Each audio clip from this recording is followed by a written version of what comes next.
This episode is brought to you by CarterComics.com. It's your one-stop shop for all your comic needs, whether it be graded or raw. Carter Comics has got it all. All you gotta do is go to CarterComics.com, fill your card up with all their amazing comics. Use the discount code FREAKNET, FREAKNET. Save you 10% at checkout. Not only on their website, but also at their eBay account. And the link to eBay can be found on their homepage at CarterComics.com. Again, CarterComics.com is your one-stop shop for all comic needs. It's time! It's time! It's JFW time!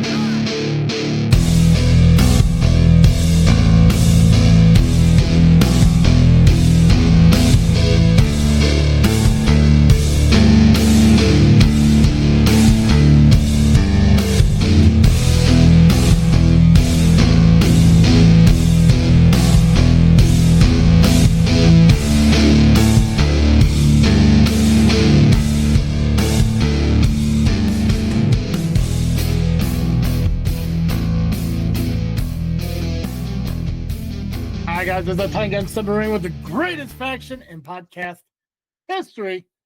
JFW Wrestling, the JFW Podcast, hosted by Travesty.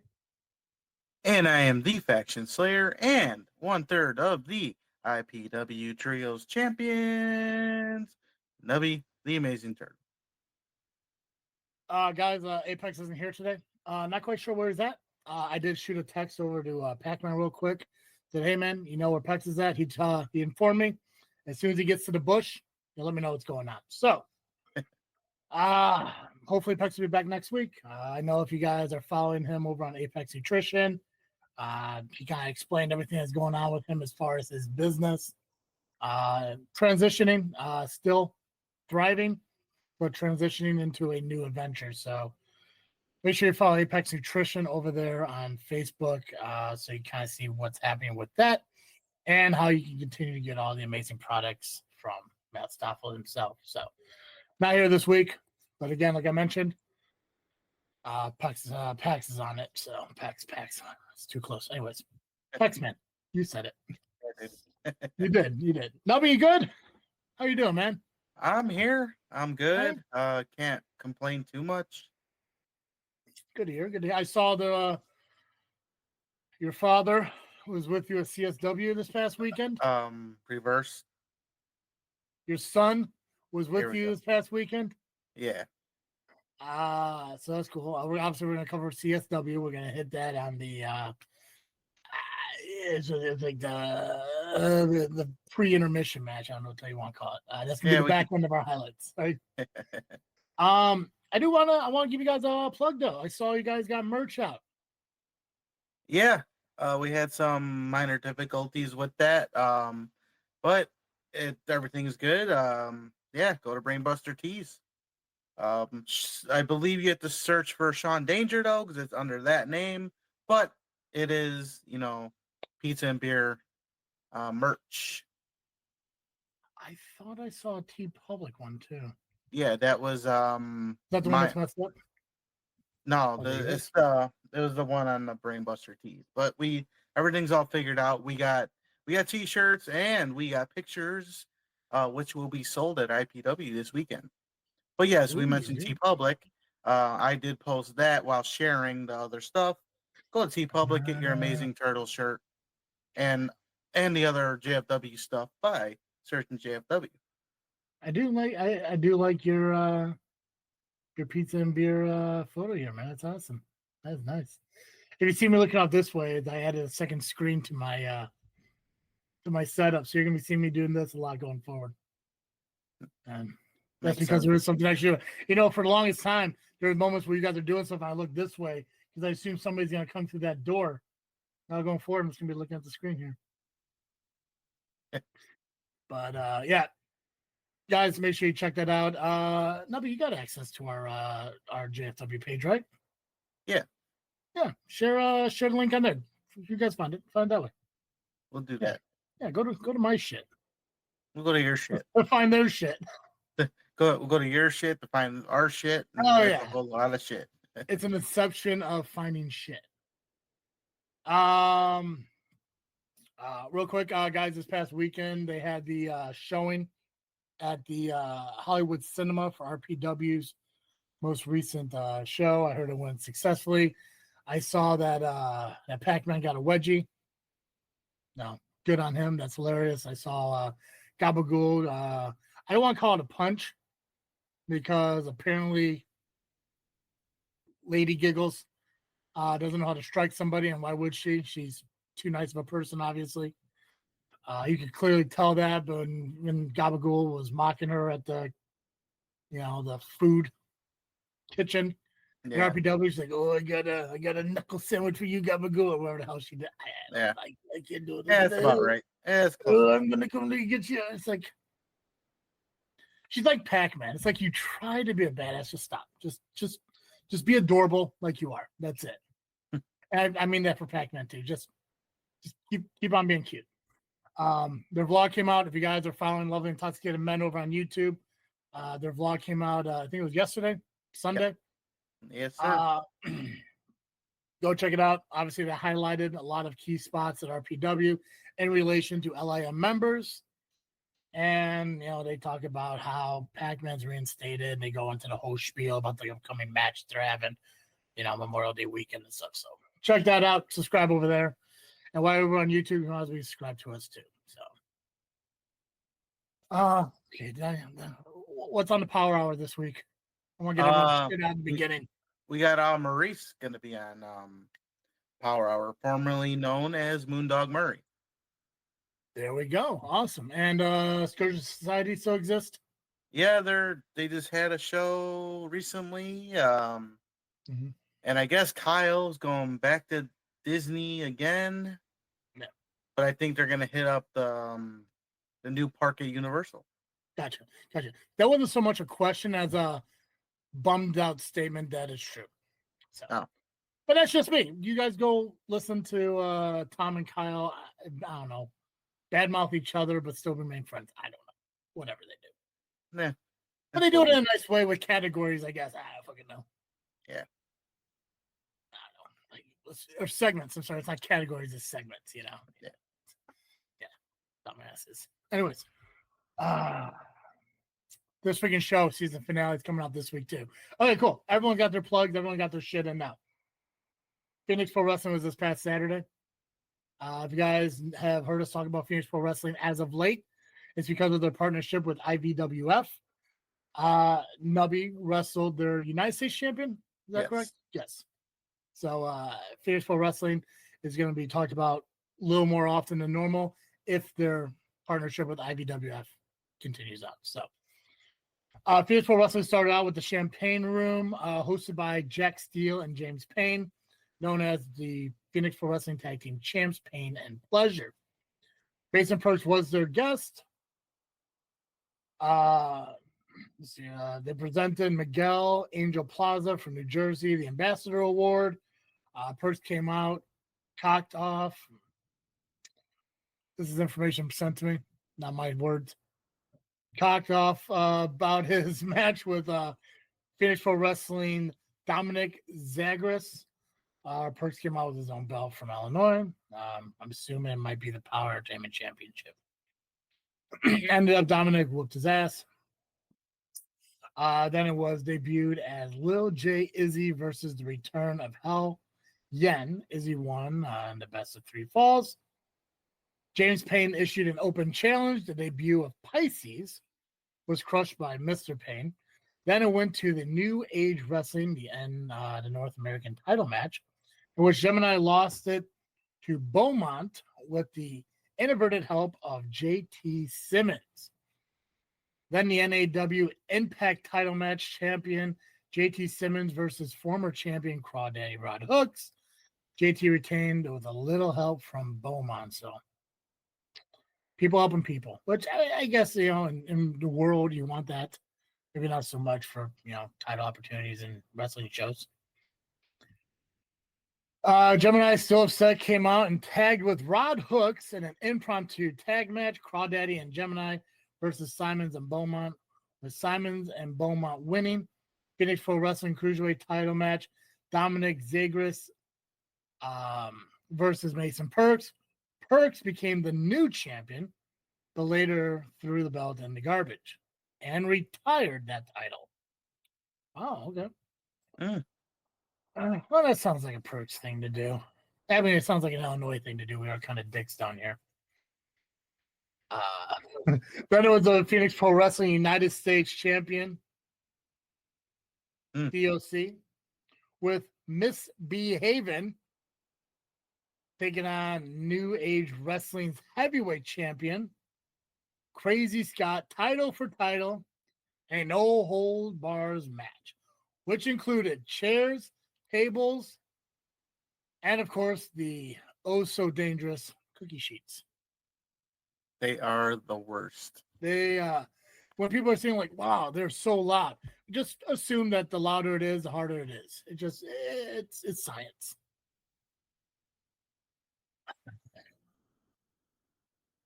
DOC ended up losing the Phoenix Pro Wrestling United States title to Crazy Scott. DO's belt was retired as well, but made into the new PPW national title, which is currently held by the NAW champion Crazy Scott. Now, that's crazy. Did you see the clip of DOC going through the table? I did when it was laid off on the edge there. I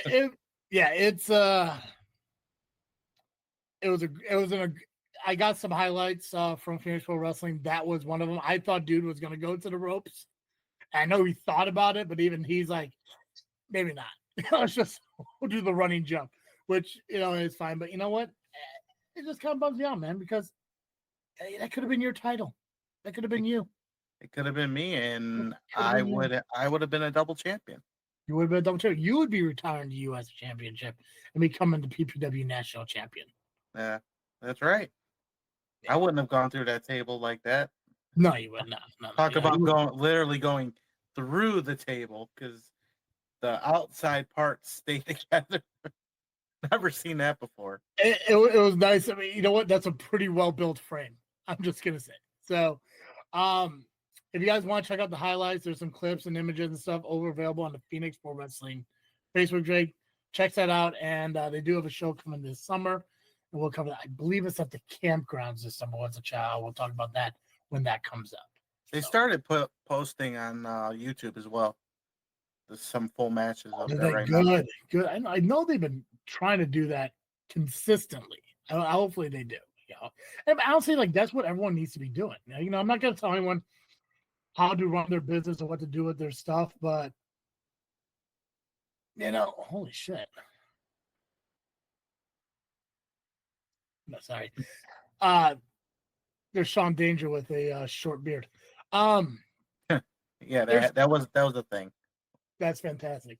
Throwback photo of Sean Danger in April 2017. That's awesome.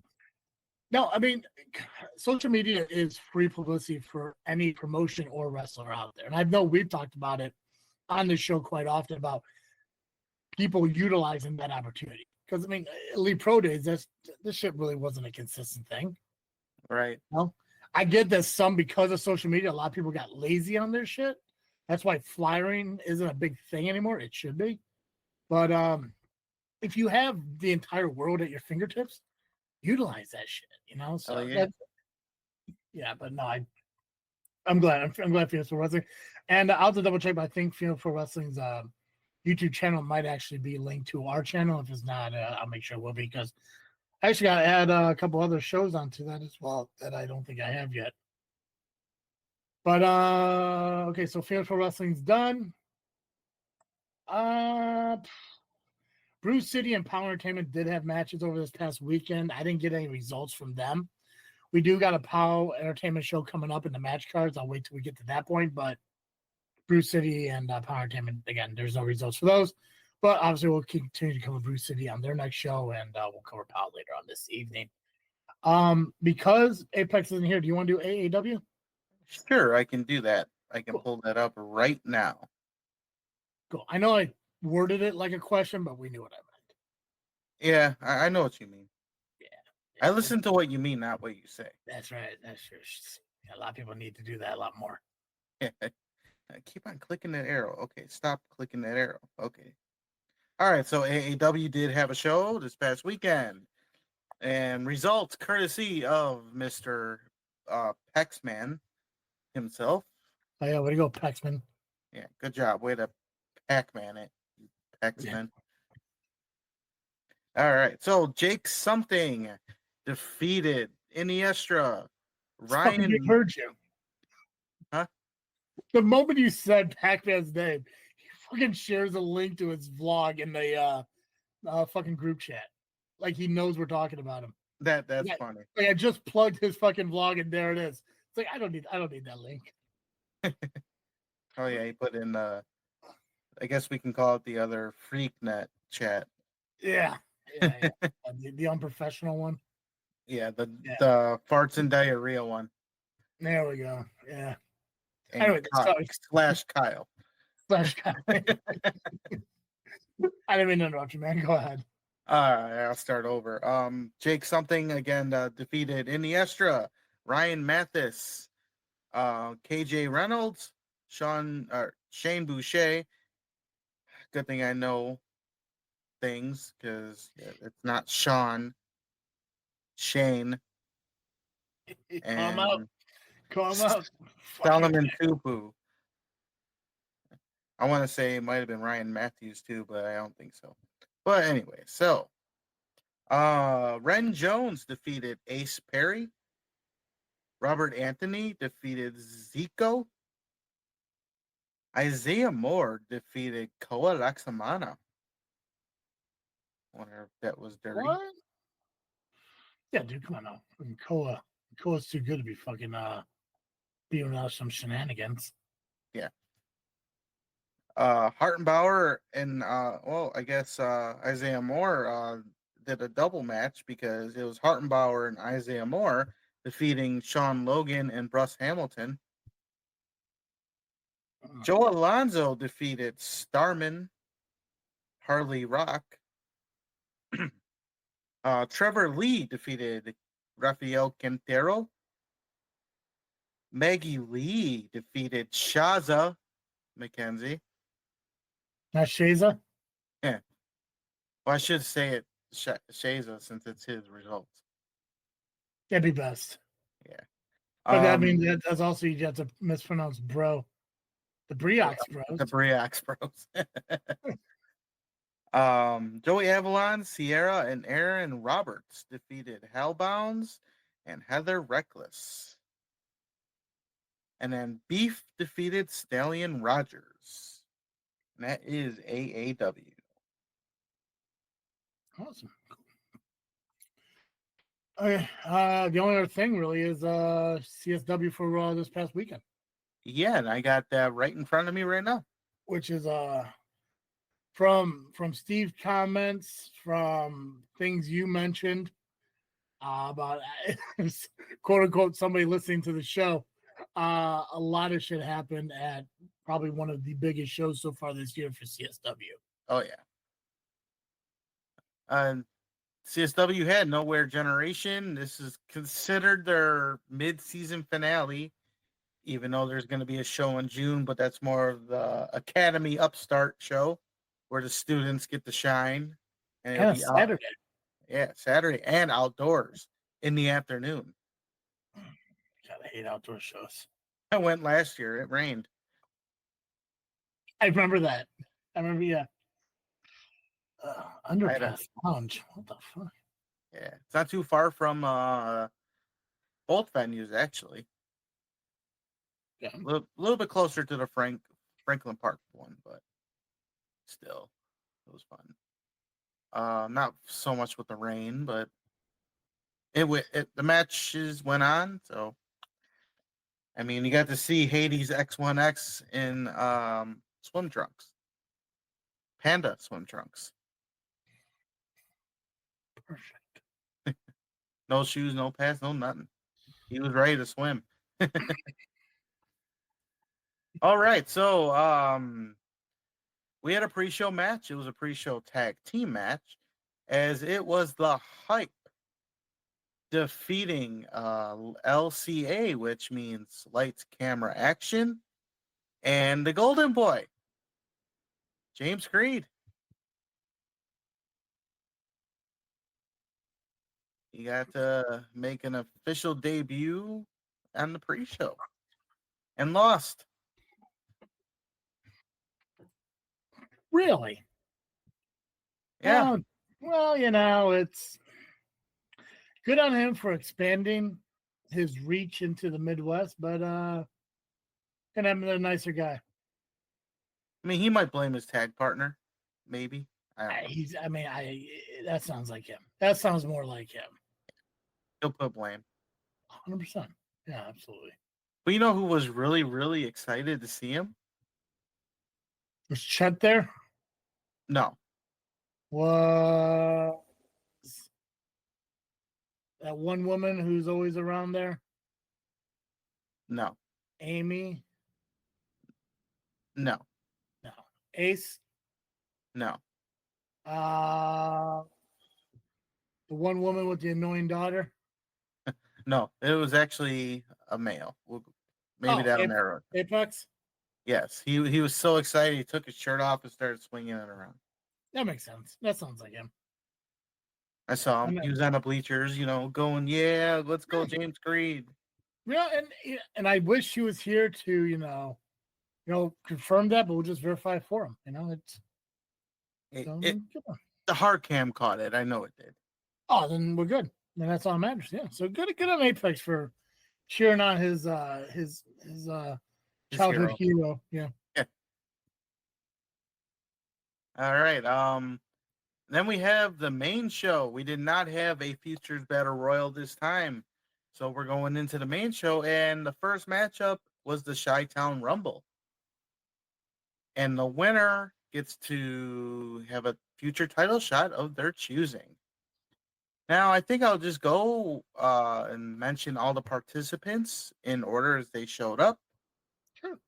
Axel Rico, FXB, Jack Baller, Joey Pearson, Nick Otis, Jax Johnson, Calvin Kelly, KJ Carter, Haven Harris, the undeniable Nick Diamond, Danny G, Victor Analog, who replaced Eddie Grayson due to knee injury, Doom Montgomery, Chris Miller, the Lizard Man Nathan Nile, Shane Boucher, Shaza McKenzie, Ryan Matthews, Eric Schultz, and Solomon Tupu. Okay, interesting. That's and I think a lot of people kind of forget now Steve is in charge of CSW. A lot of good names. And obviously, Diamond was on the show, the Power Hour. Oh, stop looking at Pow. The Power Hour last week and everything. So, cool for him. Because was that his debut at CSW too? Now, he did have main card debut. He did a main card match. It was him and the other idiot from ARW, Donovan. They got their asses kicked. Oh yeah. They got their asses kicked by Cypher and Stallion. Yeah, Donovan, the whiner who quit. Yeah, that guy. Yeah. Okay. That fucking guy. That fucking guy. Yeah. Why weren't you in the Rumble? Ask Steve. He's in charge. Fucking Steve. I can't ask Steve. It'd be me bad mouthing him in some way. I mean, we had an injury by Eddie Grayson, and you would think Steve would have, asked me if I wanted to be in it. I mean, I'm there all the time. Victor Analog hasn't really been there as much. But hey, you know what? That's fine. Maybe it's because I wasn't there for him. Poor Steve. He has chances to be a good person. I don't know what it is. I mean, 3 out of the 4 members of the last show's Futures Battle Royal were in it. But, Schultz was in it. Was he a member of the Brass Holes? Was a member of the Brass Holes? Yeah. A guy who gave Steve so many problems, and yet he got an opportunity over you? Yeah. Nothing against Schultz. Ryan Matthews as well. Chris Miller, who he's been given a hell of a hell time to. Let's see who else was in this that he hated.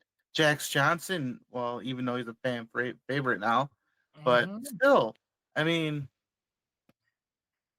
we're giving opportunities to people that gave him a hard time, and then there's someone here that's just sitting here, being the good guy. You should have just got in there and did your shit. You're right. I should have. You shouldn't get in there. I mean, think about it, because Nick Cotis, who was eliminated early on in this matchup, was allowed to come back out under a mask. Nathan Nile Lizardman mask. So there were two Lizardmans. So it was a Spider-Man situation, the pointing. But he got eliminated again. So maybe I could have jumped in there and been number 22. If there's one thing I learned about Steve and his ability to run a show, it's definitely a free-for-all style thing. It does seem like it. It's definitely a ask for forgiveness, not permission kind of concept with him. So, yeah. But in the end, it was Exo Rico getting the win, and he'll get a future title shot of his choosing. Well, I mean, how long has it been since he had a title opportunity? I'd say it's been 2 years since he's been the heavyweight champion. Yeah. So. Was it 2 years since he got injured? Probably. I think so. Almost. Oh, God, time 2 years. Yeah. Oh, God. Time flew for sure. Yeah. Well, I mean, it's definitely his opportunity to get back in there. And wait, did he? No, I think I'm overthinking it. He didn't win that title from Marche, right? No, he won it from Joey Avalon, I believe. Was it Avalon? Okay. I think so. Hey, I mean, if he could beat Avalon, nothing against Marche, but I mean, Marche's up there too. I mean, he could take that title from Marche Rocket. Yeah. Well, I guess if Marche's still champion, we still got to figure out I still got to hear the results of that match. But well, you will hear those results in a little bit. Coming soon. Because we had a women's match, and it was for the women's title. Lily Pascadita, Blair Onyx, and Amina Belmont. Come on, Blair. Unfortunately, Blair did not win, but it was a very familiar finish, because if you remember when me and Sean Danger had that triple threat tag match, our finish was stolen. Well, you performed the finish, and then the Undeniable shoved you out of the ring. Yep. Same situation, only it was Blair whose finish was hit, and then Amina took her out of the ring and stole her finish. And we still have a women's champion in Amina Belmont. Or still the champion, I should say. We don't. So Blair Onyx didn't get pinned? No. Which means I think she still deserves an opportunity. I think so too. She was cheated, even though it's legal, but still, it was cheating. Because Amina couldn't do her own move. Yeah, she had to steal the move. All right, we had an I Quit match between Warhorse and Jay Marston. This match, all over the place. I even had to step out for a second from my bell duties to go away. And when I came back, they were in the crowd. I'm like, I almost tripped over them. They were one way. I'm like, I'm going this way. Yeah. I thought when you took the stripes off, you weren't so clumsy. Oh, I was born clumsy. I was born clumsy. Yeah. Come on, I've been falling all my life. Just ask Tom. So there was popcorn thrown. That was everywhere. They came by commentary. It was crazy. Pandemonium. Popcorn. Everything. No security? Oh, there was security just not doing their job that well. Even the cops, playing security as well, and they want nothing to do with it. Right. Well, they're probably looking at their progression of aggression cards and like, we're still kind of at a beige. It is only popcorn. Once you get the chairs, we'll start to kind of get involved. But No, chairs got ran over too. and then they should have intervened. Yeah, that's on them. Yep. Thanks, Chicago. Keep in mind, progression of aggression sounds fantastic. Somebody should use that somewhere. Well, that should be the show, their name of the show. Ooh, yeah, there we go. Boom. Got it. Oh yeah. I need a note. Write it down as I go finish this part of the match. So Marston has Warhorse in the Boston Crab, and Warhorse calls out Shaza. Now she comes out and throws. She attempts to throw the chair, or she did throw the chair at Marston, and then she sets it up in the corner. And then when she went to throw Marston into it, he reversed it and threw her into the chair. Then he handcuffed her to the post. Somehow there were handcuffs, and he handcuffed Shaza to it.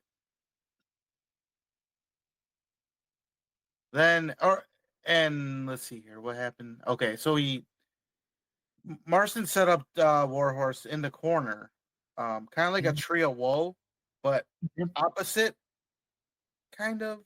Really? Something. Yeah, he was on the other side of the post, maybe. I don't know. Well, he put him in the Boston Crab from the top rope. Kind of a weird thing. Okay. So he was in a tree of woe on the outside of the rope. Right. Yeah. Okay. I thought, like, in my mind, I'm thinking, like, so he's facing the turnbuckle in a tree of woe. But okay, I get what you're saying now. Yes. Okay. So clever. yeah, A lot of people do like the figure 4 leg lock around the post, but okay, unique. There we go. Good for him. He's upside down and everything. Referee's asking if he quit, and well, he did quit. So winner is Jay Marston. After the match, Warhorse got the key for the cuffs, but then threw it away, threw it in the crowd, and left Shaza hanging. Somehow they got another key, or they found that key, and she was uncuffed. So she got to go away. I'm thinking at this point she should just stop trying to help him, because he's just treating her like crap now. I mean, rightfully so. She's been failing. Yeah, I mean, I don't know. It's like one of the things where, like, I can understand the hardship of it, but it sounds like somebody may need to talk to her about it. Who could that person be? Oh, man, I ain't gonna do it. I mean, it's not my job. It could be, though. You be her knight in shining show. Huh. I have to put that in my back pocket. That's right. The hero that she didn't ask for, but the one she always needed. Or however that fucking phrase works. I can't remember. Whatever that Batman Dark Knight's quote was. Tom, you'll know. You watch DC. Thing that I think Gordon said the Batman. Okay, so it was in at the end of Dark Knight. Yeah. So, okay, yeah. I remember. Yeah. Yeah, it's like the hero we didn't want, but the hero we didn't deserve, or some shit like that. It's something like that. I'm gonna know. Yeah. I could Google it, but you know what? Fuck it. I want to see if Tom actually answers the question. So yeah, let's see if he listens to the show. Yeah, I'm not gonna Google it. I need the answer, and if he doesn't fucking answer on his next show, then fuck him. If he doesn't listen, fuck himself. All right, we had the tag team title match, and it was Boz and Bruss against Cypher and Stallion, the champions. Boz won, didn't he? Yeah, due to a miscommunication between Cypher and Stallion. Really? Cypher accidentally punched Stallion, and Boz and Bruss took advantage, became the new tag team champions. But that's not all. You mean there's more? There's more. Stallion turned on Cypher. Why? Because he smiled too much? I think it's because he got punched in the face. Who gives a shit? Fucking who's bigger? Cypher, right? Yeah. Goofy ass. He's insane. Yeah, at first they hugged, it seemed like they were gonna be fine, but then Cypher turned around, never turn around, because then Stallion gave him a low blow. Yeah. Hey man, listen, and that's I'm gonna blame Cypher because, I mean, Cena and Cody hugged. Yep, we saw how that went. And Koa hugged. Yep. No Coast hugged. You were there. I was there. You saw what No Coast did. That was on you. And I guess you slayed that fucking group. I guess even for you, factions are just two people. It could be two people, it could be four people. Yeah. See? And I think I'm starting to learn now. Like your powers of slaying factions, you can't really direct it. It just naturally happens. It's like urinating in the morning with morning wood. It's like you're gonna aim for the ball. You're probably gonna hit the seat a little bit because you seem like the kind of guy who won't lift the seat first. And fuck it, why would you? And it's like, I got a little on the, it's gonna go where it wants to go. All men and most women know what that, that's like. So you gotta hone in on the skills, bro. I mean, Nicolas Cage figured out how to control his Ghost Rider abilities. So can you.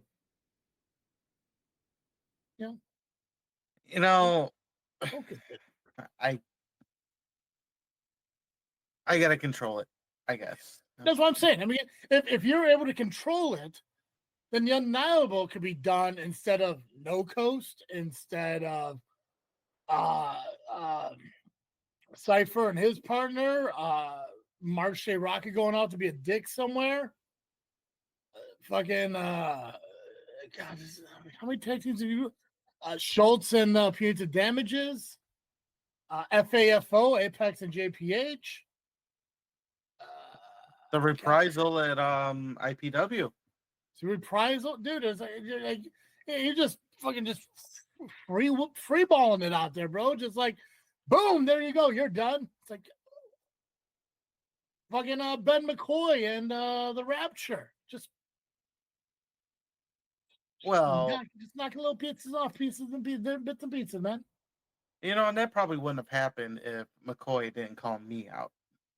Yeah, that's true. That's probably just the internal power took that one personally. So yeah, you gotta hone in. You gotta hone in on your powers. Hitting the wrong fucking people. Or are they the right people just at the wrong time? I know. I'm telling you right now, I'm starting to think of what really happened with Dally and Steve on this show. Because I know you're listening. You weren't here yet, but I know you're listening. Pac-Man just gone one day.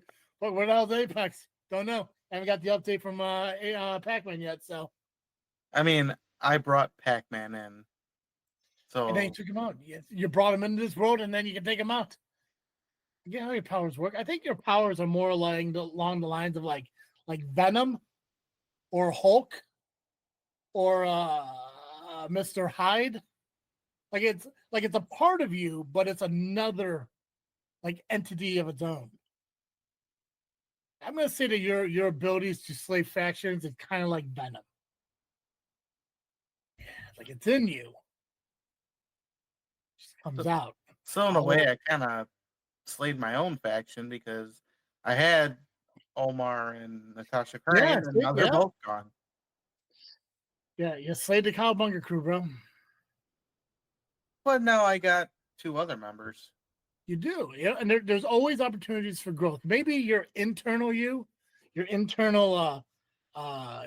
FS, or your FS, just didn't they weren't the right fit for right now. Because it seems like going on with you and Sean Danger's pretty good right now. So I mean, and Dizzle, it's like they get it. So maybe it's just certain people, like maybe your FS enjoys, well, drunks, but also assholes. Because, I mean, if Boz, could get a title and the Cypher loses his, I mean, that's on you. We have to accept that. You did that. I mean, don't lie. I mean, it's common knowledge at this point. Faction Slayer. It's on your shirt. It's underneath you. Yeah, it is. It's right there. It's there somewhere. So I don't know. Yep, right there. Boom. I don't know if Cypher listens to this show, but if you'll throw that mask back on and wants to start, it is May 19th right now. If you want to go all Kane on somebody, which, by the way, happy birthday to Chris Van Vliet. Also, this is the day where Kane went nuts because of his movie. If you want to go all Kane on May 19th on anybody, Nubby's right here. You'll see him at the next CSW show probably. So, yeah, blame him for you being jumped. So that's on him. I mean, I did slay a faction, faction Slayer when Cypher was in it. Workhorses. They're not slayed. Yeah, in other states they are.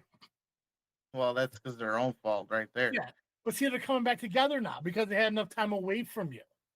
That's what it is. You give people enough time to be away from you, they'll fucking fix their shit. It's all making sense now. Yeah.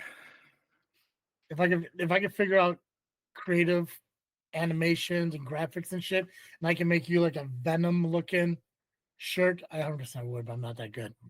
But it'd be really cool. Just the faction taking over you. The FS just oozing over you. Mm-hmm. Well, you know what was good? Maggie Lee taking on Samurai Doso, otherwise known as Kalisto. I bet that was really good. That match was fantastic. And Maggie Lee won. Good for her. Is Maggie Lee the ID, the WWE ID, or am I thinking somebody else? She's not, but she is the TNA sign. TNA sign, okay. Who's the CSW girl that's the ID? Probably Kylie Ray, even though she's not really CSW. Maybe I'm thinking, okay, maybe I'm just thinking of a match she had with somebody from CSW. Dreamwave? I don't know. She's in Dreamwave. Okay. Maybe that's what I got confused with, but good. Good on Maggie Lee. That's awesome. Yeah. We have the Metro Division title as Hans Carden, the champion, took on Tommy Dreamer. Another fun match. Tommy Dreamer still got it for being old and Does fat. he still have the ponytail? Yeah. And he admits that he's fat and heavy. He admits it. So one of my favorite promos by Tommy Dreamer. It was recent, not like within like a few months recent, probably within the last few years recent, when Bully Ray and him were back in TNA or Impact before it became TNA again, and Tommy like kind of went like with a work shoot promo, going after Bully Ray, and it's when he was definitely like, like, I know I'm this, I know I'm that, I know I'm that, but I'm not a quitter and shit. It's a very powerful promo for a guy who definitely says, like, listen, I'm not the ideal wrestler, like, I'm not in shape, I have a goofy ponytail, all this shit, and it's like yeah, it's like that's true, but he doesn't give up, he doesn't quit. So no, I'm a huge fan of Tommy Dreamer. I mean, I mean, especially like when you look at like his run in ECW, like he was the workhorse in there. He's got, I guess I can't say he was the R-Truth, but I mean, he was a workhorse for ECW and eventually won the championship. But of everything he did for that company to eventually get there, I mean, he's a good fucking dude. Oh, yeah. It's a shame that he lost. I'm assuming he lost, but well, yes and no. Because Hans tried to use the belt, but Dreamer stopped him, of course. Dreamer wanted to use the belt, but he decided against it. Mm-hmm. While that was taking place, Hans happened to have some knucks on him, and he put them on, and then trying to sneak attack on Dreamer, but Dreamer caught it, and then he grabbed the knucks. And while the referee was putting the belt away, Dreamer used the knucks on him, and then, went for the cover, and 1, 2, 3. Tommy Dreamer wins the Metro title. When referee Kevin Woods went to raise his hand, he saw the knucks. So he had no choice but to reverse the decision. And still, Hans Garden is your champion. Yes. I disagree with you. I believe the referee did have a decision, and I think he chose wrong. Because the referee did not see Tommy Dreamer use the knucks. That's right. All he seen was it on his hand. You don't know. Now, I can respect the referee decision's final. Referee can, reverse decisions and all stuff, but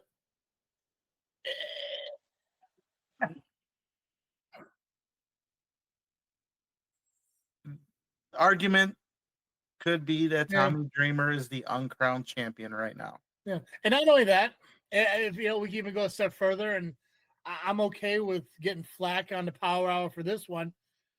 I'm assuming the general manager of CSW was commentating this matchup. He was. I'm assuming he could have, let Steve Stand go down to the fucking ring, explain what happened, and encourage the referee to let the decision stand. That's the biggest thing. And I know I'm guilty of it too. You've called me out on it. It's really hard when general managers of a company are front and center for the shenanigans that go down during their matches. I gave Apex a lot of shit for that for IVWF. Clearly, I'm giving Steve shit for CSW.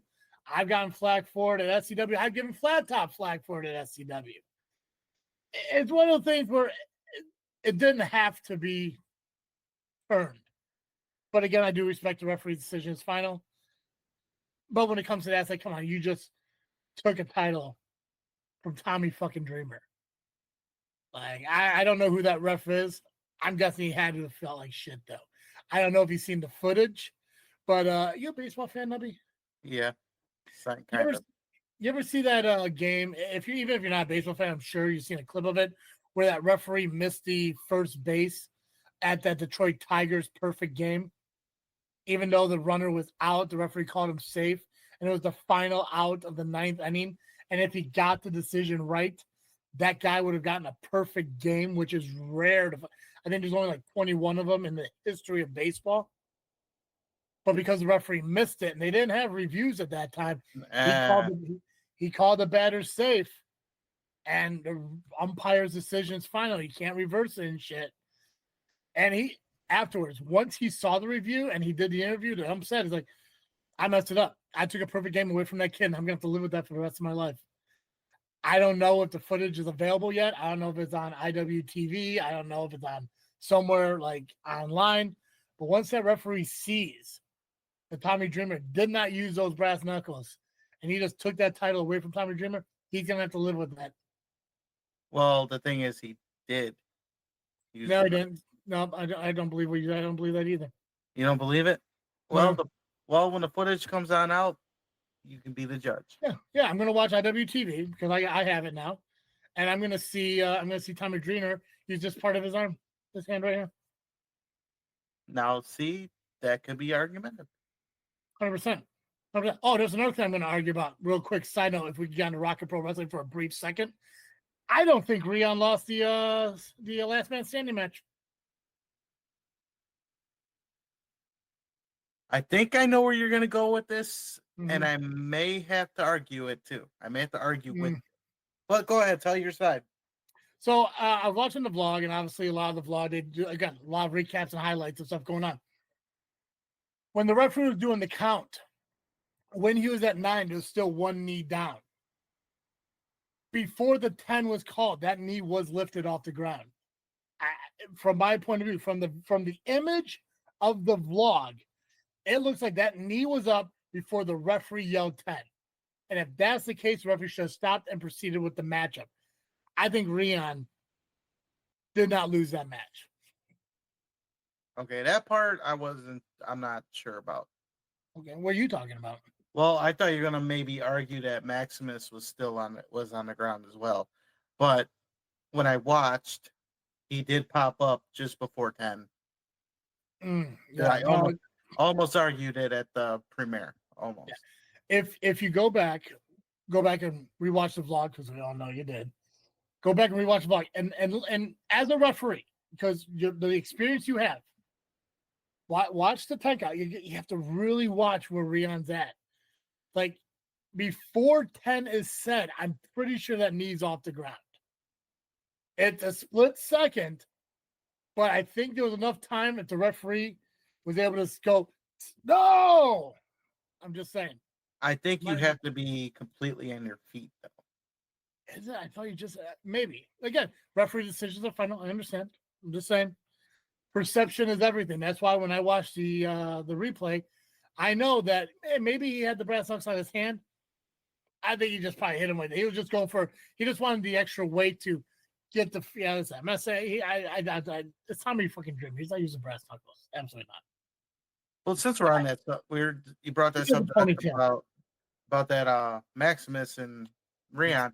I think Maximus wasted our fucking time with the whole match because it didn't matter because he gave it up. He gave up the briefcase anyways, the little bitch.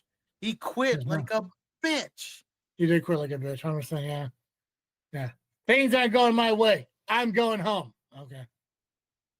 And I yelled out moron in the middle of the theater when that happened.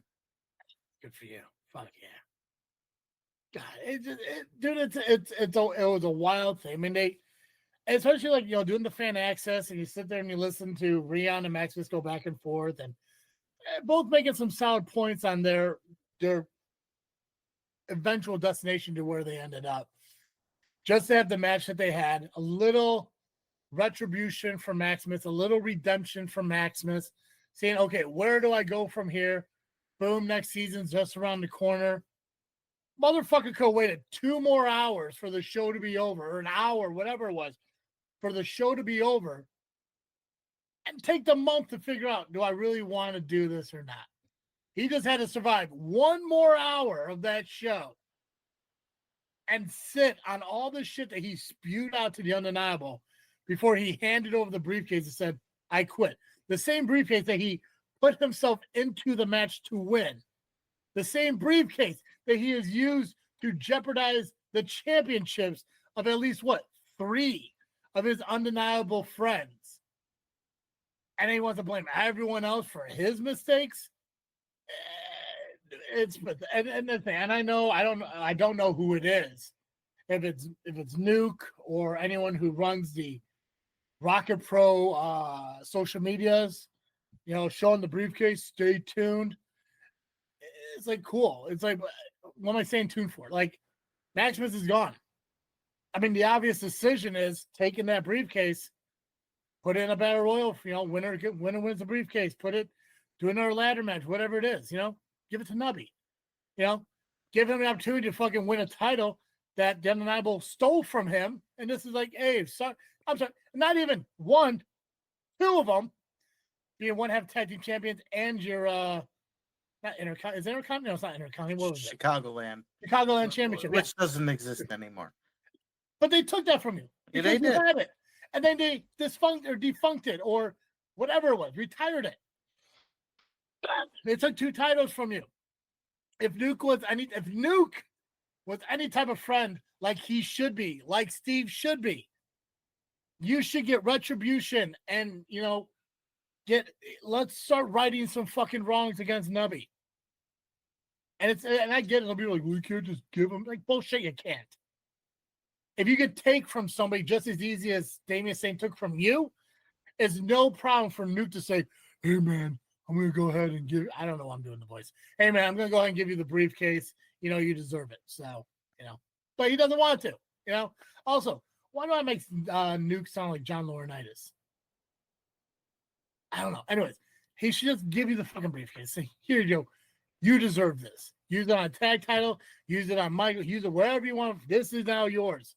Hopefully this makes up for the years, not months, but years of being screwed over that RPW just sat and watched. And I literally mean sat and watched as Bill and Shelly, who are out there just like Apex, Steve, Flat Top, me, watch the shit show unfold and let it happen.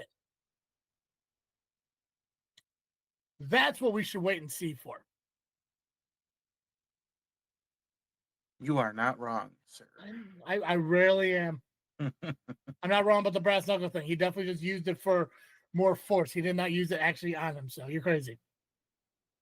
Hey, I had it. I saw a different angle. Maybe the cameras saw a different side. So we'll see on IWTV. But we're not done because there's more. We have more. We have Lycan taking on Dijak. This match was fun to watch. How hard hitting was that fucking dude? match? It was hard. God, that's insane. That's awesome. But Lycan did get the win. Nice, clean, very clean. Well deserved. Former champion, man. Hey, he's not gonna be a pushover.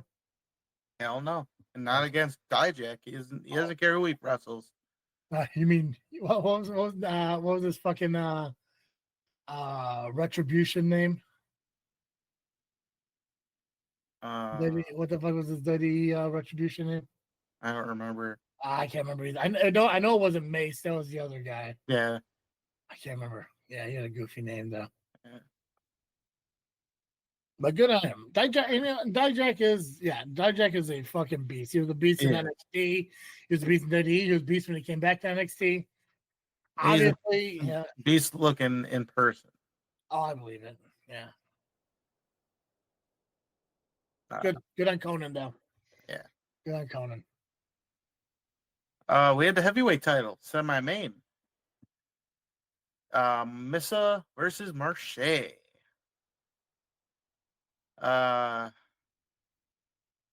Towards the end, Bruss and Boz came out, of course.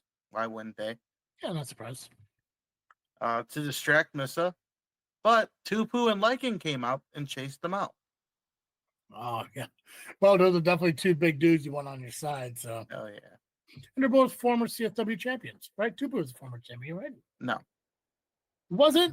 No, he was the holder of the Chasing Destiny spot or whatever, and he got his title shot last month and didn't win. What? Why did I think Tupu was a champion? Because at least two members of the Hate Keepers were champions. Warhorse and for some reason, like I remember Solomon Tupu being a CSW heavyweight champion like years ago, but maybe No. Was he was Marche a champion a couple years back? He might have been. And maybe he wrestled Solomon Tupu. I thought I remember Solomon Tupu wrestling Marche Rocket and the championship being involved. I don't remember. I don't know. I mean, everyone should know by now. My memory is shit, but somehow this is ingrained in my head. It could have been. Maybe in a game. I don't know. Ooh, that's possible.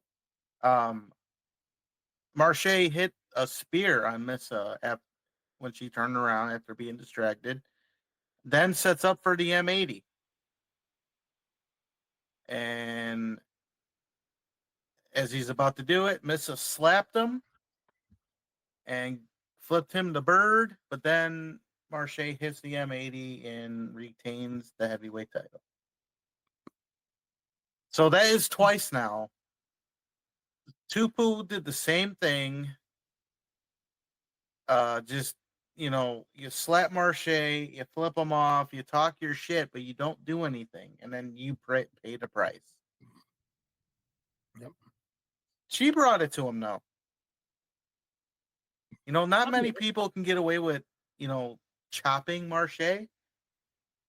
She chopped the shit out of him a little bit. If anyone could have taken the title off of him, it was her. Oh, She was close. She just let her guard down a little bit. Yeah. Took too much time flipping them off. When she could have just kicked them. I mean, she's known for kicking people in the face. She'll tell you. Is that her thing? Yeah, she has said she'll kick people in the face. All right, we have the cage match between Iniestra and Quintero. Now, Quintero, Iniestra came out first, but he stayed outside. He was taunting the fans, and then when Quintero came in, he went around, I think he tried to chase Iniestra a little bit, but it wasn't doing much. So Quintero got in the ring, and then when Iniestra was about to get in, Quintero dove through the ropes, right into the door opening, and right onto Iniestra before the match starts. And they fought around the ring a little bit, but then they both, got separated by all the referees. They both climbed over into the cage, and then the match officially starts. Now, we said it last week, or I did anyway, that there could be a table involved. And, well, there was a table. A table did get put in the ring. Lily, I did not see her throughout the whole match until all of a sudden I saw a chair being put in the ring, and it ended up being Lily. It looked like she was giving it to Iniestra, which surprised the hell out of me, considering she didn't want help from him and refused to help him in the past. Yeah. And then Iniestra asked for another one. She gave him another one, and both chairs were in the ring. Both chairs were used. Eventually, Iniestra sets up the table, but Lily is yelling at him, telling him to escape the cage. So he listened, and he went to escape, but then Quintero got him and put Iniestra through the table and got the win. There was that spot suplex from the top of the cage spot. So when you messaged me saying like, "Hey, somebody's listening," they brought a table in, and I saw that highlight, I thought that was the moment. And then when they hit the they hit the ground, or they hit the mat, not a table. Yeah. God, there's no way that there's an actual table involved, because nothing's gonna hit as hard as that. I have yet to see the table spot, but that suplex, that was aggressive. And I was like, dude, it's like one of these men walked out of that building last time fucked up. Uh-huh. Well, he didn't even walk out. He was carried out on a stretcher. Yeah, you're right. Yeah. But that I'm hoping, like I said, I'm gonna check out WTV and see if it's available, because if it is, I want to see this show. I really wanted to make it out to the show. It's just certain places are just rough to get to, man. Oh yeah. But this was definitely a show that I do regret missing, because I want to get to a CSW show. This would have been it. Got some packed house. Oh yeah. Yeah. Packed crowd, and went a little long. People going over their times. Wink, wink, nudge, nudge. And then they needed time to set up the cage, which, it didn't take that long. Yeah. But, the crowd stayed. Nobody left. So, you're putting on a good show when people don't leave. Yeah, of course. So I was kind of looking up where I was thinking of Tupu and Marche in the past. I can't remember. You came in what, 22? Think so, yeah. Okay, so Tupu and Marche faced each other last month. You know that. April 18th, right? Tears and Rain. Yeah. Yeah. So they also wrestled each other in December of 2021. Okay. They wrestled each other in September of 2024. They wrestled. What's up? But no title was on the line. No, that was a triple threat that included Jay Marsden. Mm-hmm. There was the March 21st Figure 4 Leaf Clover. It was a 6-man with Missa Kate, Marsden, and Tupu taking on Marche, Boz, and a mystery opponent. So we talked about that. Back in March of 2022 at St. Patrick's Day Massacre, Dope Kings and Marche Rocket took on Shane Boucher, Salman Tupu, and Marsden. Marsden seems to be involved a lot. It's wild. January 2023, you had Schultz, Tupu, and a mystery opponent taking on Mayberry, Rocket, and Stallion. Mm-hmm. May of 2022, at Turned Up, you got Soul Touchers and Dope Kings taking on the Black and the Brave. You got number 1 contendership match for the CSW Championship in March of 2023. You got Vic Capri, Solomon Tupu, Cody James, and Marche Rocket, and Adam Stallion. Yeah, so I guess when I was thinking of Tupu and Marche, there's plenty of matches that it could have been, but it definitely wasn't at any point that Solomon Tupu was CSW champion. So he gets opportunities though. So it's on him for not being champion. Yep. But yeah, that was CSW Nowhere Generation. June 21st is the next show, and that's Academy Upstart, featuring the students of CSW. I'll be there because why not? You gonna be in it? I don't think. Maybe. We'll see. Well, hell. Okay. I think that's it for results, right? Yes, sir. Okay, let's get into match cards. Let's start with ARW Pro. All right. I think we can do that. So I'm gonna go down to ARW Pro. Now let me just go to their Facebook page real quick to make sure nothing else popped up, because that tends to happen a lot. Cold Classes says they're going to remind people who they are. Yeah, we'll go for them. So nothing exciting. Oh, well, then that's all I got for that. Yep. ARW Unstoppable was an incredible show. It's available now on YouTube. So yeah. So as of right now, there's only 3 matches announced. So ARW is back at the Legion this Friday, May the 23rd. American Legion Post 100, 1899 Central Avenue in Lake Station, Indiana. Doors 6:30 p.m. Bell time 7:30 p.m. General admission are $15. And again, only 3 matches have officially been announced. More will probably be announced throughout the week, or you'll just be surprised when you get there. It happens. There you go. One of the matches taking place is Ivan Manson taking on Undeniable Nick Diamond. Do we see an interaction between AFA and the program? Yeah, it's a possibility, but my question is, where is Willie now? We have not seen Willie in a while. I'm sure he's lurking. Lurching. Gotta be around somewhere. What about Jay Thunder? Where's Jay Thunder been? He's been around. I guess, but my better question, has the program been around? They've been around. Okay.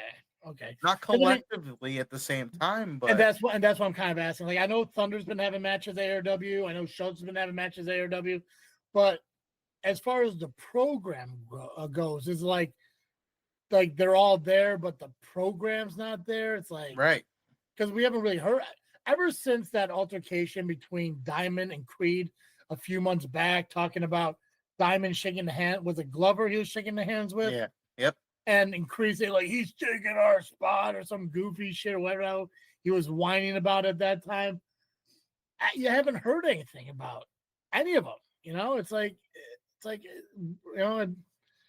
a little goofy, So hopefully Diamond can kind of figure that out, because I haven't talked to Ivan Manson in quite some time. I'm assuming where he goes, AFA goes. Oh yeah. So act fucking accordingly. That's right. Always fucking anal. Yes. Always fucking around. Well, speaking of anal, Yo. James Creed. Yeah, that hemorrhoid. He'll be taking on his best friend, Josh Innes. That escalated quickly. It did. I mean, Josh is just minding his own business, doing commentary, doing his job. And, James Creed, you know what it is? It reminds me of the time the Idols at ARWPRO went after Pac-Man. Yeah. They doing something to try and stay relevant. Mm-hmm. And I think this is James Creed's way of, trying to be relevant again because, well, he's not getting any more title shots. And now that he lost again, he's got to go after the easiest target. And Josh Innes is an easy target. Yeah, Creed has that mindset of like, no matter what you do, it's a disrespect to him. And I know that this all started with the fact that Innes tried to break up the sharpshooter that Creed had on his opponent last month. And for the sake of Devil's, arithmetic, whatever the fuck it is, Advocate, not arithmetic. That's a amazing book I read when I was younger. But Devil's Advocate, Innes probably should stay in a commentary. I've said it all the time, especially to Steve, to stay put. Because if you leave that table, you're gonna get fucked up. And look what happened to Innes. I mean, no disrespect to Innes. I know he's had a couple matches, hard-hitting matches. He is trained in the ring. He does defend himself. Granted, his dad just sits and watches shit, or who the fuck is flat top his dad? Yeah. Yeah. Sits there and watches shit go down. But Josh is a great guy. He shouldn't have left commentating. Regardless of Creed being his friend or not, Creed's had a different attitude for quite some time.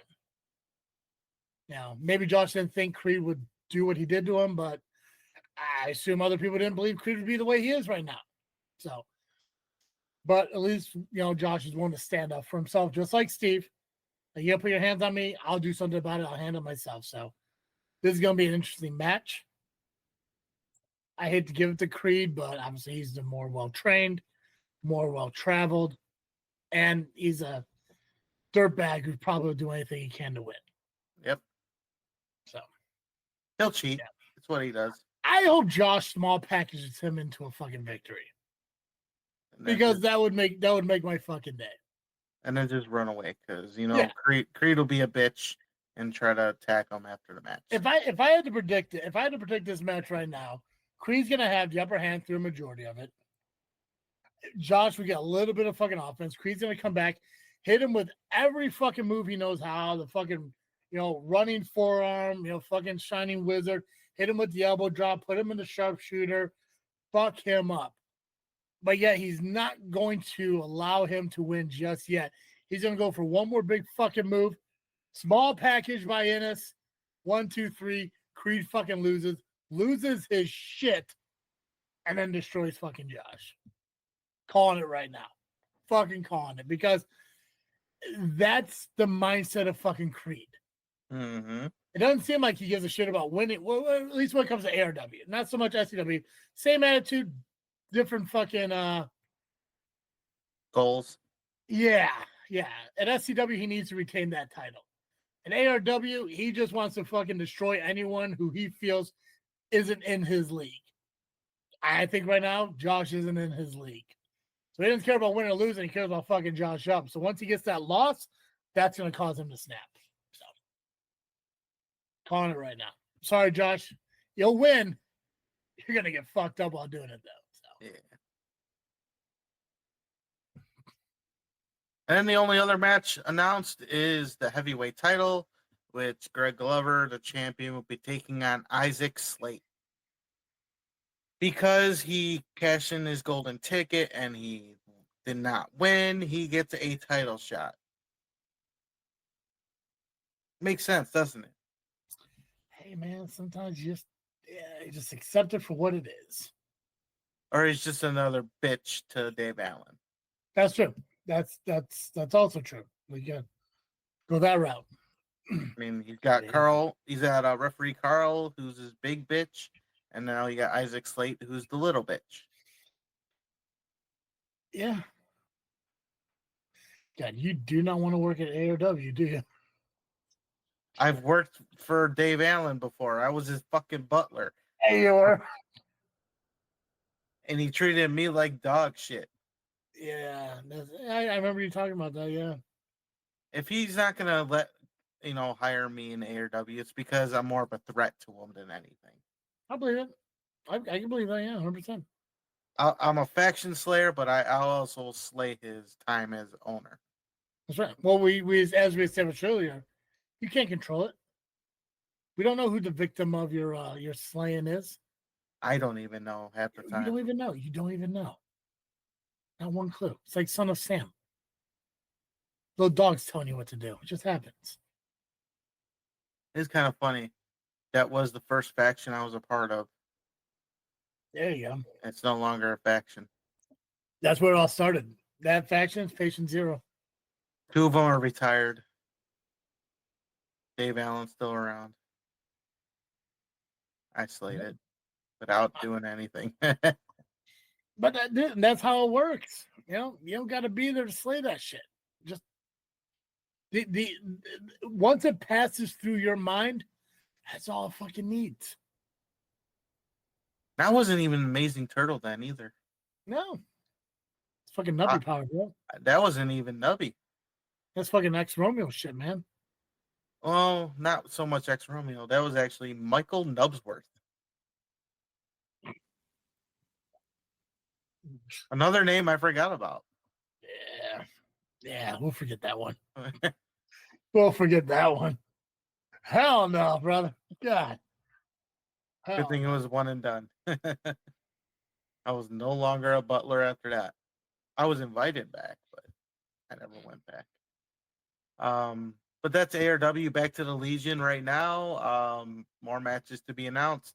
American Legion Post 100, 1899 Central Avenue, Lake Station, Indiana. Doors open 6:30 p.m. Bell time 7:30 p.m.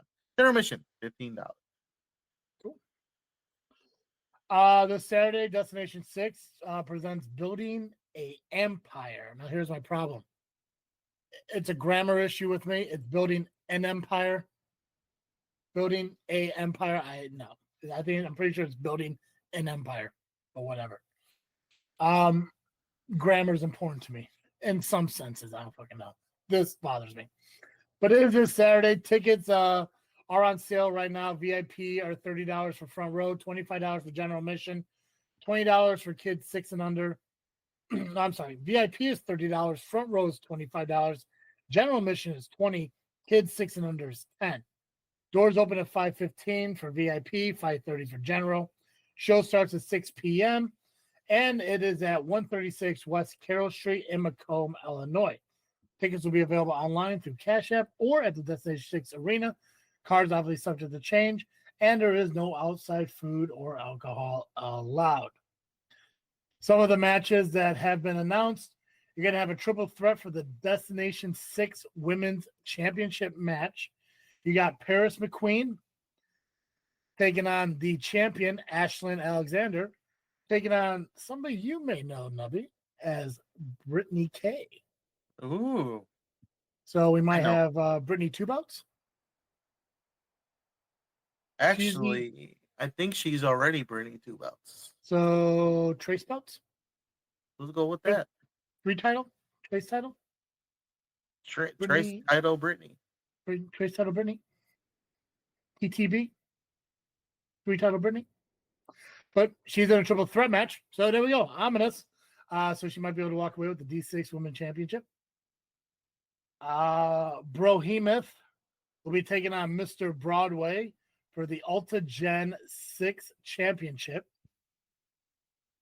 We're going to see Chucky Bates, Hua Meng, Gavin Parker, Yeti Peterson, and Aiden Way in a number 1 contendership match for the D6 World Heavyweight Championship. That is actually for the main event. That is the main event. Speaking of champions, Christian Rose is going to be kicking off the show. Not quite sure what he's doing yet, but he will be there to address the audience. Now, does that mean he's going to wrestle? We do not know, but he will be kicking off the show with an announcement to Destination 6. We have a singles match between Victor Analog taking on Nasty Nick Nolan. No relation to my cousin. Ty Money will be going one-on-one with Zach Hendricks.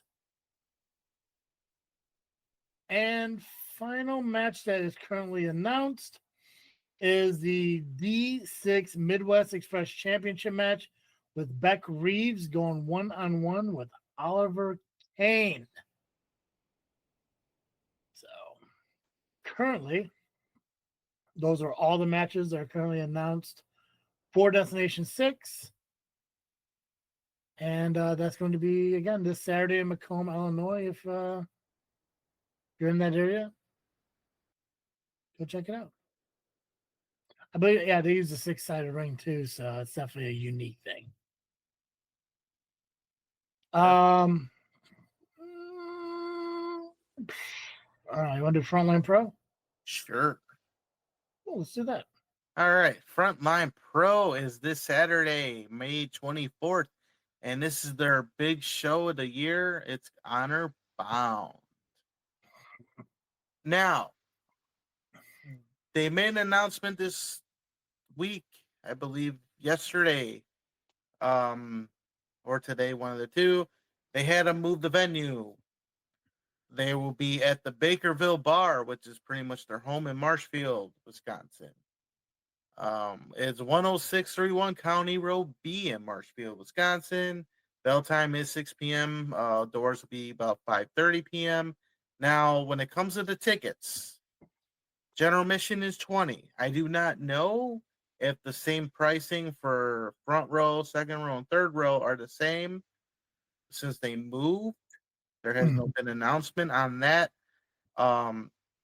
Stay with Frontline Pro on Facebook for that information. Otherwise, there is a link to Eventbrite on their Facebook page. All right, Honor Bound is here. Join us for one of our biggest shows, biggest and best shows of the year.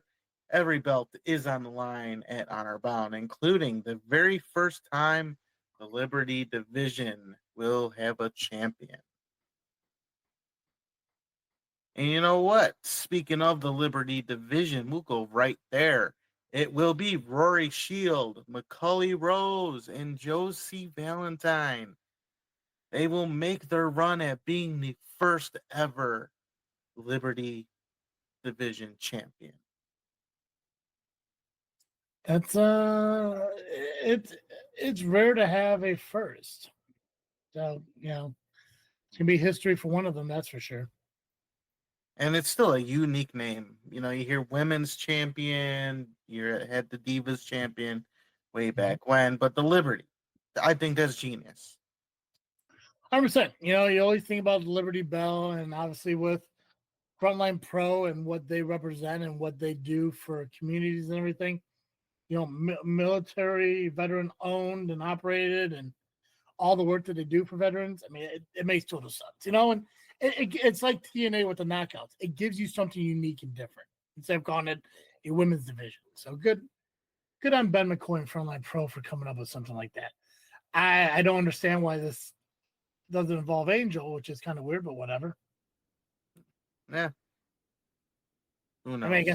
I mean, I was gonna say Sierra, but obviously Sierra's gonna be busy that night. So yeah, she will. we'll talk about that. We'll talk about that. But in other matches, we have Ritas Atlas taking on Dante Casanova. Josh Price will put his heavyweight title on the line against Jake Parnell, the Warhorse, who earned that right not too long ago in I want to say a fatal 4-way, maybe. I think so. Been so long, don't remember. Jake Parnell, yeah, because it was like, wasn't it like a series of fatal 4-ways? Yeah, I think it was a series of fatal 4-ways. Yeah, like a tournament deal. Mm-hmm. Yeah. Let's see, I'm partly right. No, you're right. No, not partly. You were right. You were more right than you even knew. That's pretty right. 100%, yeah. Like if you're to say like, do I got a quarter in my pocket? And you pulled out 4 quarters. Oh, still right. No. It's like yeah, it's $1, but it's like you were right 4 times over. So yeah, you're right. You're good. If anyone wants to take that away from you, they need to fucking do better in their lives. Fuck them, assholes. Yeah, you don't deserve my quarters. That's right. Hell no, not one of them. Not even the dirty one. Not even that dirty one. Yeah. From 1932. Yeah. But you know what? Those are the ones that are like made of like silver and shit, and they're worth the money. Oh yeah. Yeah, I think some of those quarters are like $28 a piece. It's nutty. Crazy. Oh yeah. Jared Jacks will defend his Bakerville championship against Shaq Jordan. That's gonna be good. It is. Where are we at? Okay, for the tag team championships, Tag Team Move will defend their titles against the Crucible. Ben Evanson will defend his battle championship against Sam Eli and Nell Dillinger. Look at Sam Eli getting those title shots. Good for him. I like Eli, man. I'm glad he's popping up a lot more places. Dude deserves it. He busts his ass. He does. Yeah. Is it weird because I mean obviously we've talked about Frontline Pro quite a bit here on JFW. I've been so involved in the Rapture story, I forgot they had these fucking titles. Like I totally forgot. I mean, I knew about the obviously the heavyweight, the main title. Once you said tag titles, like, do they have fucking tag titles up there? Like, so involved in Ben McCoy and the Rapture and everything, I totally forgot that these fucking titles exist. I feel a little bit bad about that, but that just shows how well that story's going. Mm-hmm. So thank you, Aaron Xavier. Well, speaking of another title, the Intrepid champion Corey McHenry will defend his championship against Coda Jacobs and the System. Oh yeah, Corey McHenry is a champion up there, isn't he? Yeah, he's got like talk about Trace belts. Jesus, that dude's a champion like 4 times over right now. It's insane. Yeah. All right, now we mentioned it. The Red Rapture. Jesus Christ. Hell yeah. That was Tom's name back then. I can never say Rapture without Red. He's probably like, damn right. The C Red Rapture. Ooh. That would be amazing. He's Mr. Young now, so he's more Rapture than ever. Yeah, there we go. It will be Ben McCoy, Sierra, Joey Avalon, and a mystery partner taking on Ken Anderson and the Rapture. Who's that 4th man? Don't know. I have a suspicion, even though this person says that he's no longer going to wrestle again. I don't know how much I believe of it. I mean, no one ever really means it when they say it. The problem is, I think I know who you're talking about, and I would recommend staying behind the fucking table. But who the hell in front line is going to back up these 4 people? There's only one person that is willing to do it, and that's the person that should stay behind the table. Yeah, well, that person seems to have a fucking death wish these days when it comes to the people that he's getting into the face and nose of. I don't know. That's gonna be unique. And you know what? And again, good on front line because it's an elimination tag. Oh wow, I did not see that. Yeah, good on them. Yeah, good on them. Survivor Series style elimination tag. That's what this business needs more of: is elimination tags. Hell yeah, there should be an elimination tag division. That should be right. The elimination tag team champions. Come on now. Ooh. All matches are tornado tag eliminations. Huh. when we start up our own company, JFW, our tag titles will be defended in tornado style elimination tags. I like it. Everything's an elimination. All singles championships are fatal 4-way elimination matches. Everything. We'll call it just freaking elimination. You know, we'll call it just elimination wrestling. Everyone thinks it's Jew anyways. Miles and Jew do it. Just elimination wrestling. There we go. JEW. Hi, Jesus. Shalom, motherfuckers. Let's do this. God. Well, that is Frontline Pro Honor Bound this Saturday, May 24th at the Bakerville Bar, 10631 County Road B, Marshfield, Wisconsin. Bell time 6 p.m. Doors open 5:30 p.m. Check Frontline Pro's Facebook for ticket information when it comes to the rows of seats. Otherwise, its general admission is $20. Nice.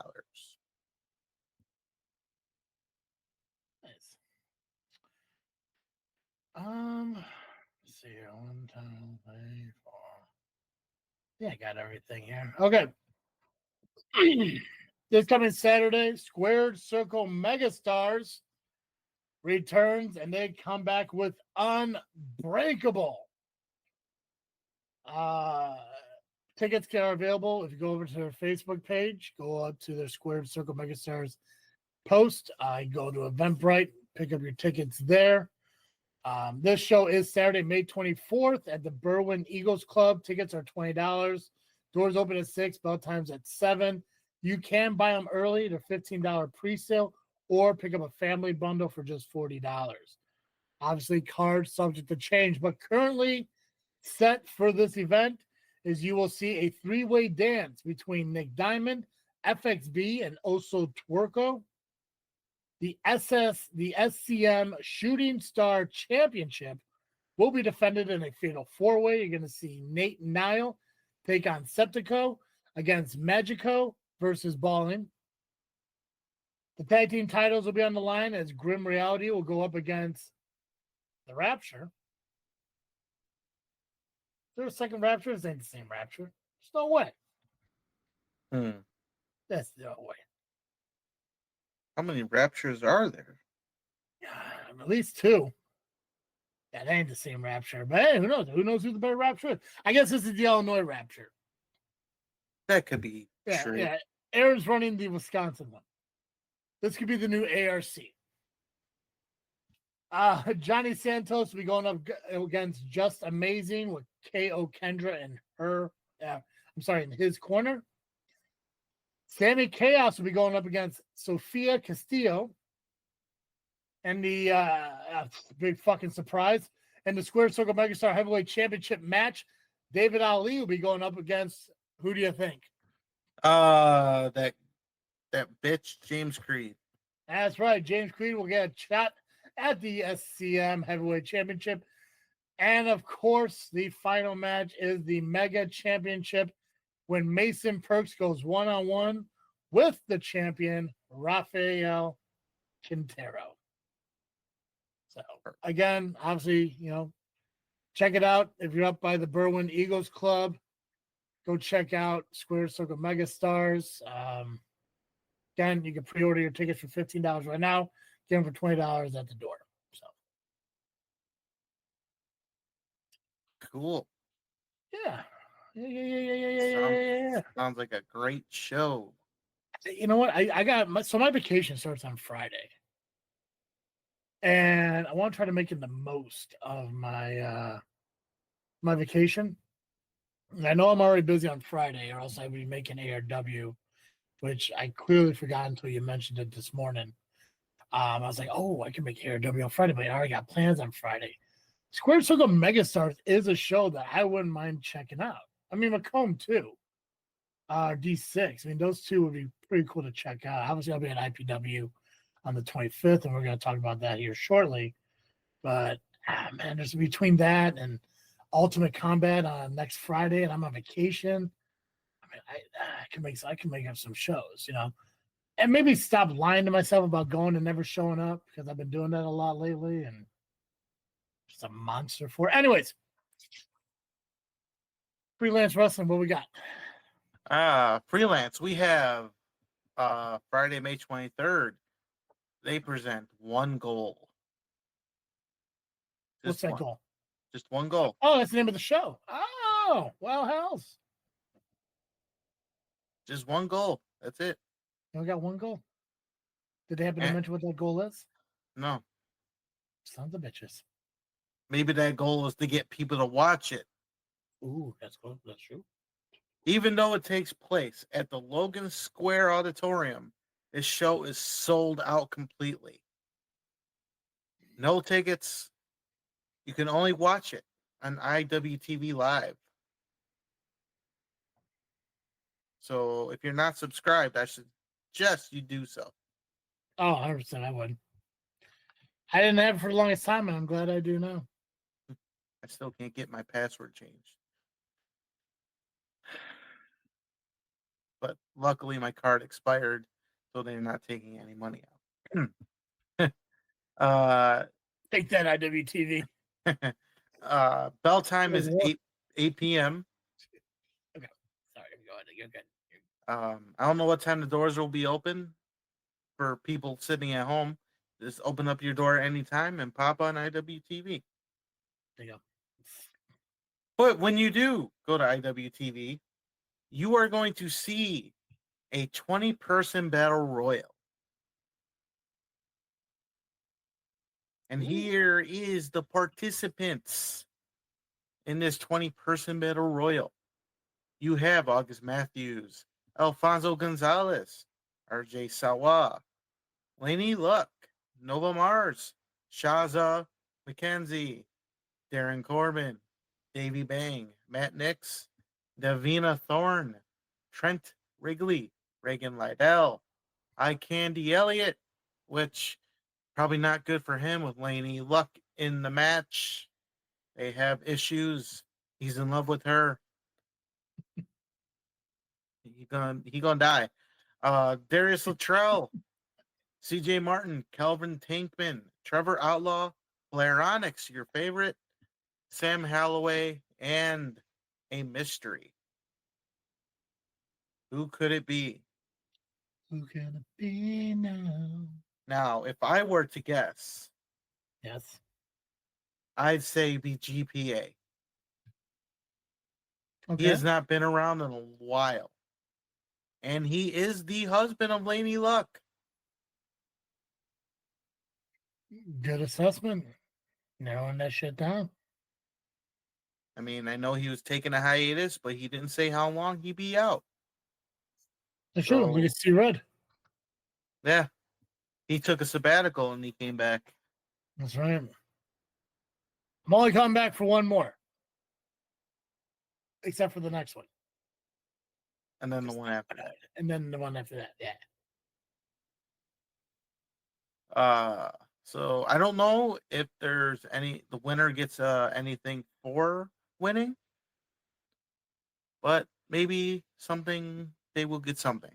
Maybe a cake. I mean, who doesn't like cake? You gotta be nuts if you don't.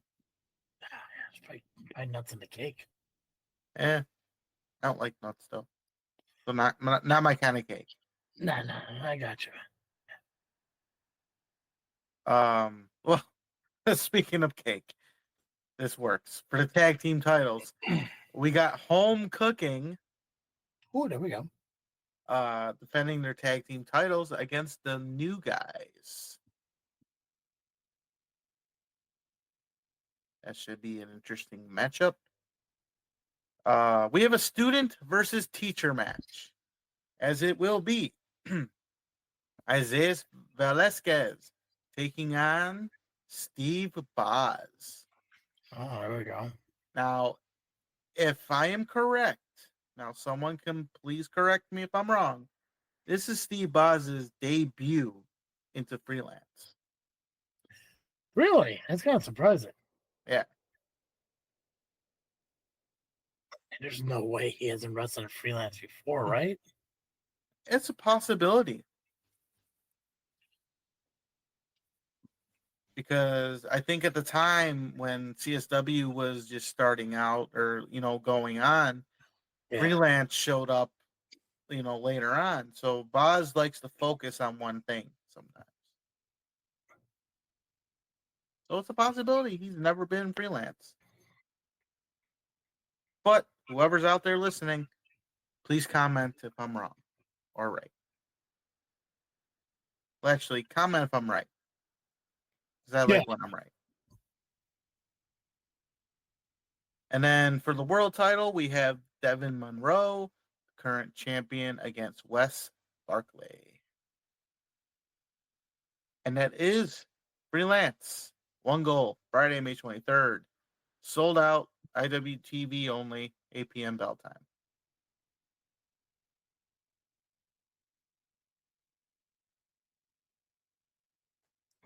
Nice.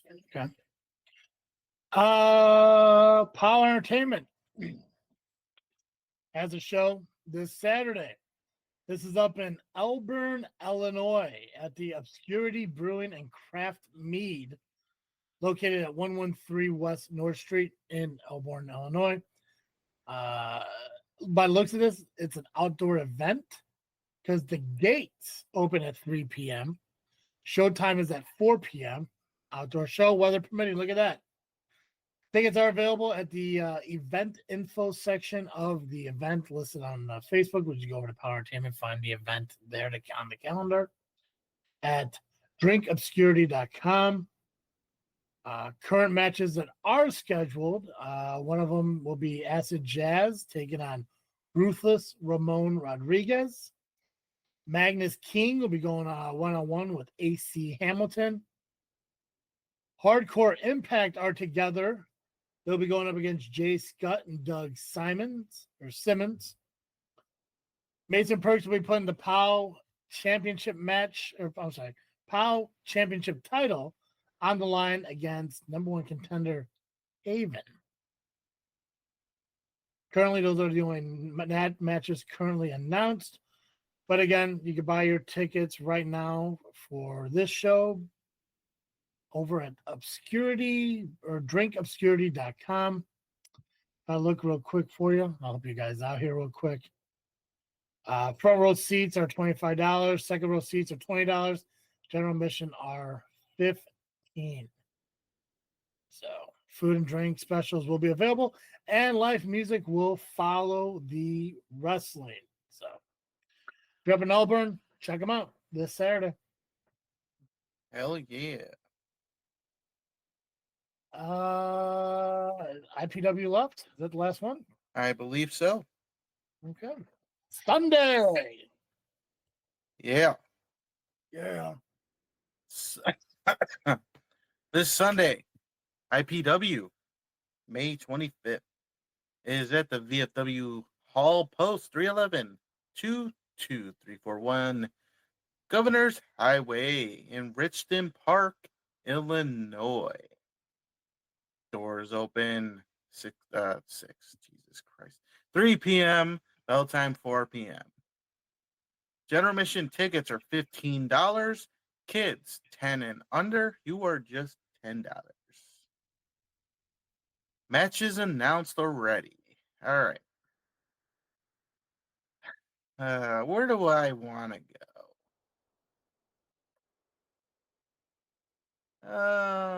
Let's start with this, just because.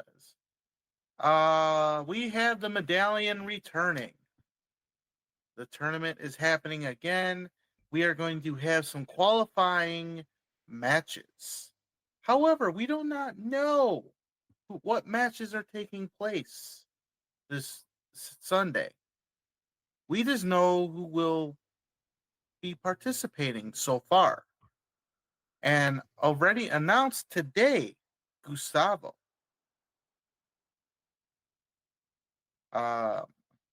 Then Jimmy Carrot making his IPW debut. That is awesome. I'm excited for that one. If I looked at the list of people who are in, I know we're going to run through them. It's going to be my pick. This is my pick to win it all. I don't know what the matches are. I don't know how it gets determined. This is my pick. I'd have to go with that because I don't know who on this list can really beat Jimmy Carrot. There was maybe there was one. one. There was one person I saw. Is this a debut? This is Jimmy Carrot's debut. Jimmy Carrot's debut? Awesome. Yeah, that's which is wild to think this dude's been around for how long, and this is his first. Whenever somebody says this is Jimmy Carrot's debut, it's like, what took so long to get here? Probably dude's blowing up. Busy at that time, probably. That sounds like an absolute excuse. Yeah, I couldn't make it one. I was just busy. I never told you what it was. I'm busy.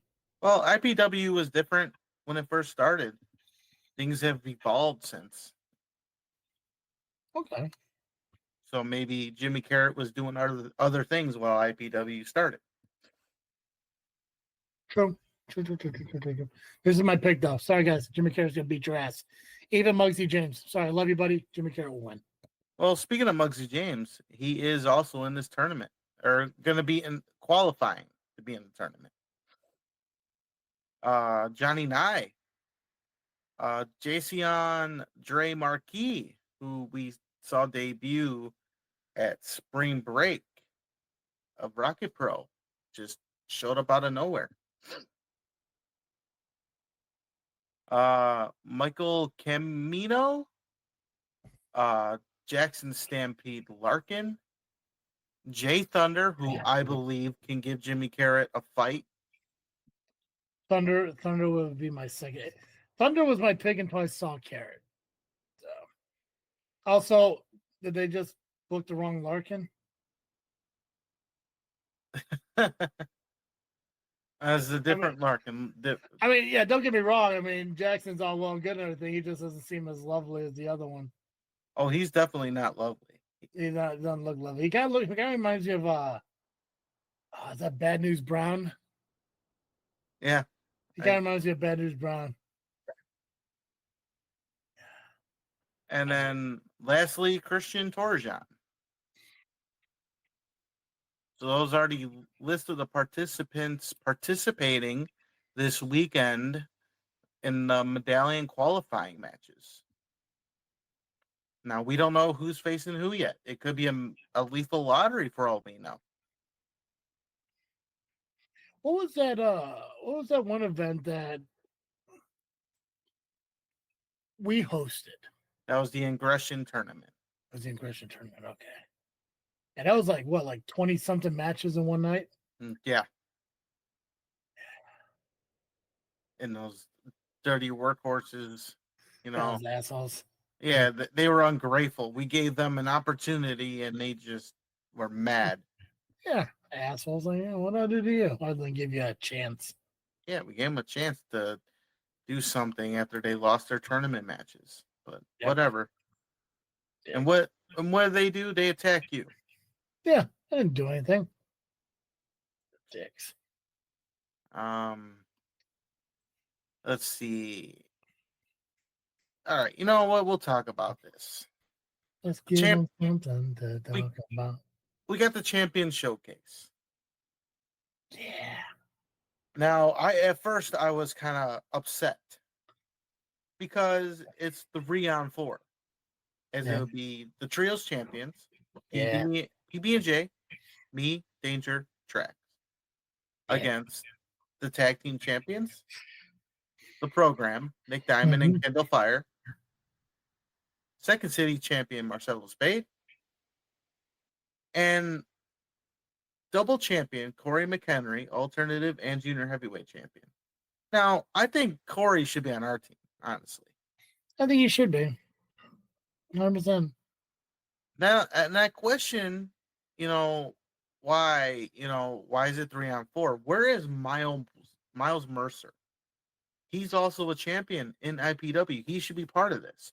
He should be with Team Assholes and give us Corey McHenry. That's true. But now I understand why he's not, at least not in the match. Because it was announced today by the tribal liaison. Acknowledge. I'm not doing that. I'm not doing that. Look, even your background doesn't want you to do it. Yeah, right. There we go. He announced today that IPW has said the winner of this match the team that wins will take on Miles Mercer for the league championship. Now, my question is it the person that gets the victory for the team? I would think so. Or does the entire team get a shot? Ooh, like either a fatal 4-way or a fatal 5-way? Or a gauntlet? Ooh. And then the losers have to defend their respective titles at the next show. Well, both scenarios are happening at the next show. Is this elimination tag? No. Fucking IPW. Not that I know of, anyway. IPW, if you're listening, can you please make this elimination? I just like elimination tag. Doesn't it? You don't have to do it. IPW, you guys, you've always been good to us. You don't have to do it, but if you did do it, I know you're listening and you appreciate me and I appreciate you. And you don't have to do it, but it'd be awesome if you did. It's like smoking for the first time in school. I mean, you don't gotta do it. It'd be cool if you did, though. Now, speaking of Miles Mercer, he will be there, and he's going to give the state of IPW, whatever that means. Yeah. So who knows what's going to happen? In a special exhibition, we have the American Sweetheart, Cody Breeze, taking on the Celtic Crippler, Angus McDuff. Yeah. Angus McDuff, you guys know, we talk about he Phoenix Pro Wrestling champion. Also, he has been showing up at IVWF a lot, representing Phoenix Pro Wrestling. Angus McDuff, we talked about on JFW years ago when he was teaming with the Amazon and the Sheik in the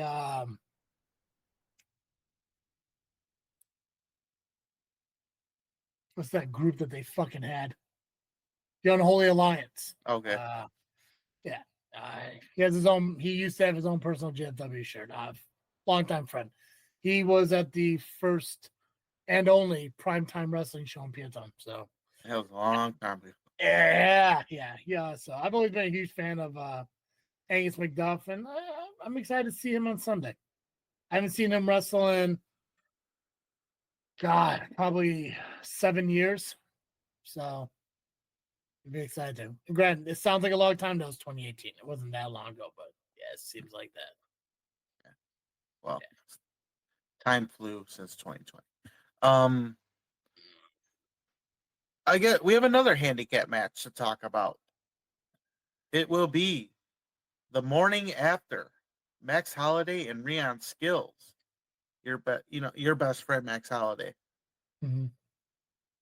Three-time longest reigning SCW heavyweight champion. My best friend, yeah, 100%, yeah. Mm-hmm.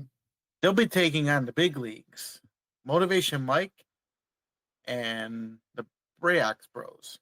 The Breax Bros, yeah.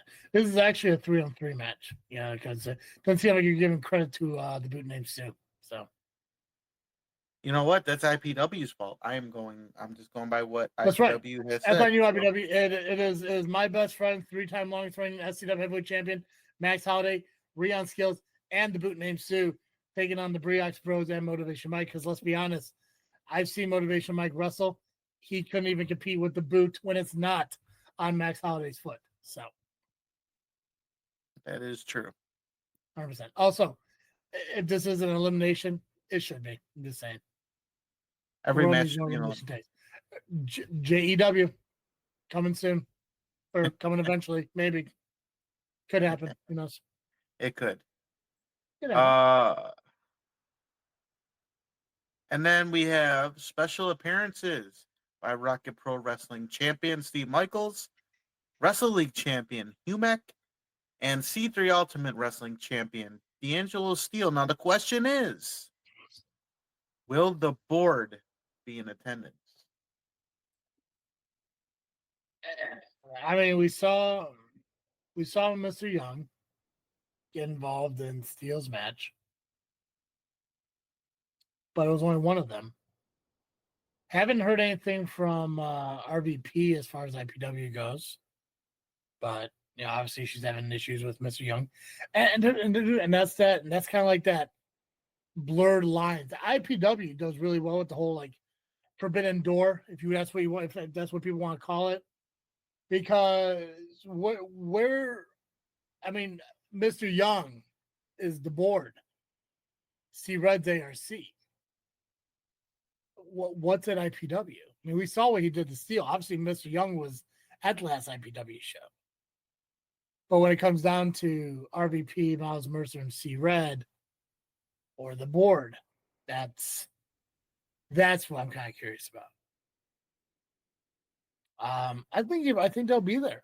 I'm also kind of curious. It says they're in attendance, but are these three titles going to be on the line again? Are these guys going to put those titles up for grabs like they did last month?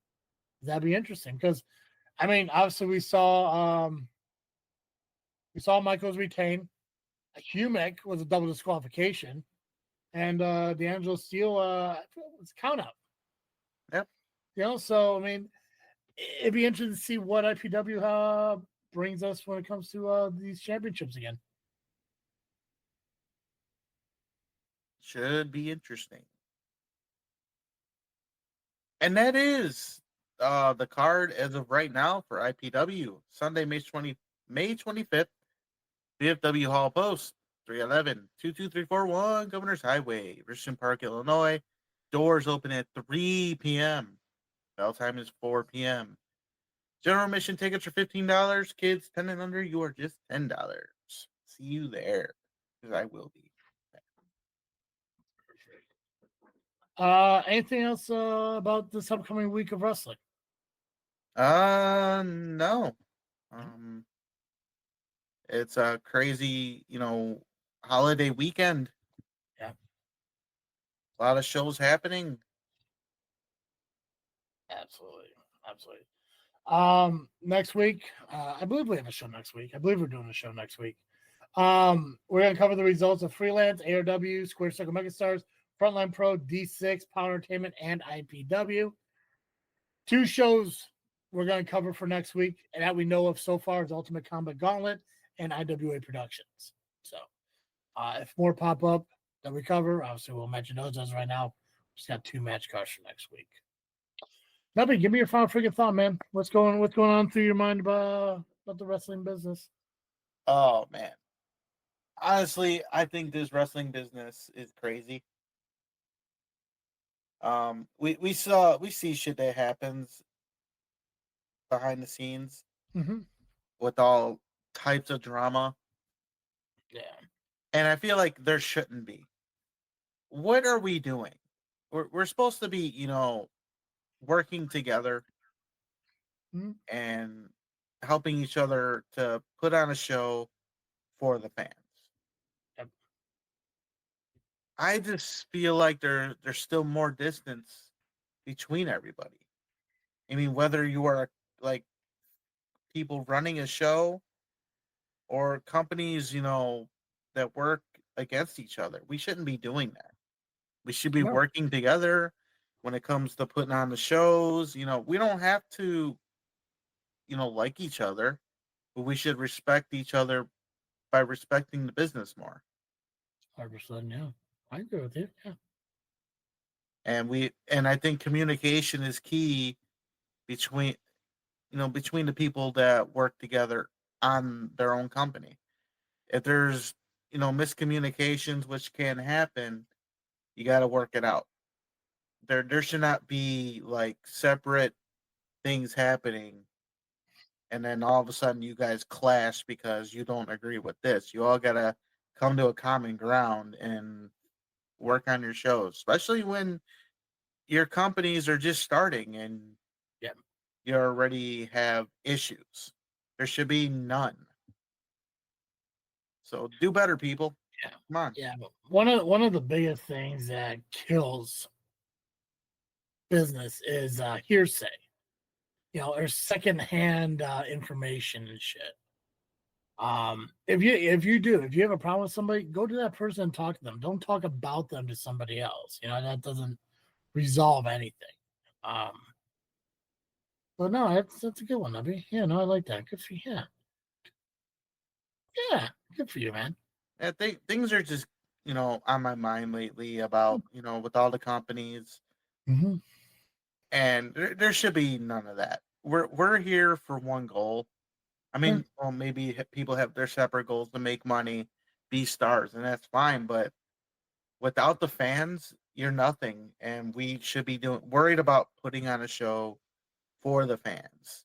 Yeah, we're doing it for ourselves, but without fans, there's nothing.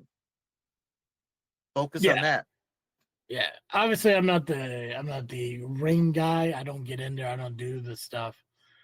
But I've always had the idea of you need to put the business first, and not so much the business you're working at, but the business as a whole, the wrestling business. Because if you don't have a wrestling business, you don't have you. You have nothing. It is one thing to get out there, get your shit in. Talk about here all the time. You're like, oh, gotta get your shit in. But if you don't promote the wrestling business for what it is, and you focus on just you, you're not doing anybody any favors. You're not doing yourself a favor. You're not doing the company you're working with favor.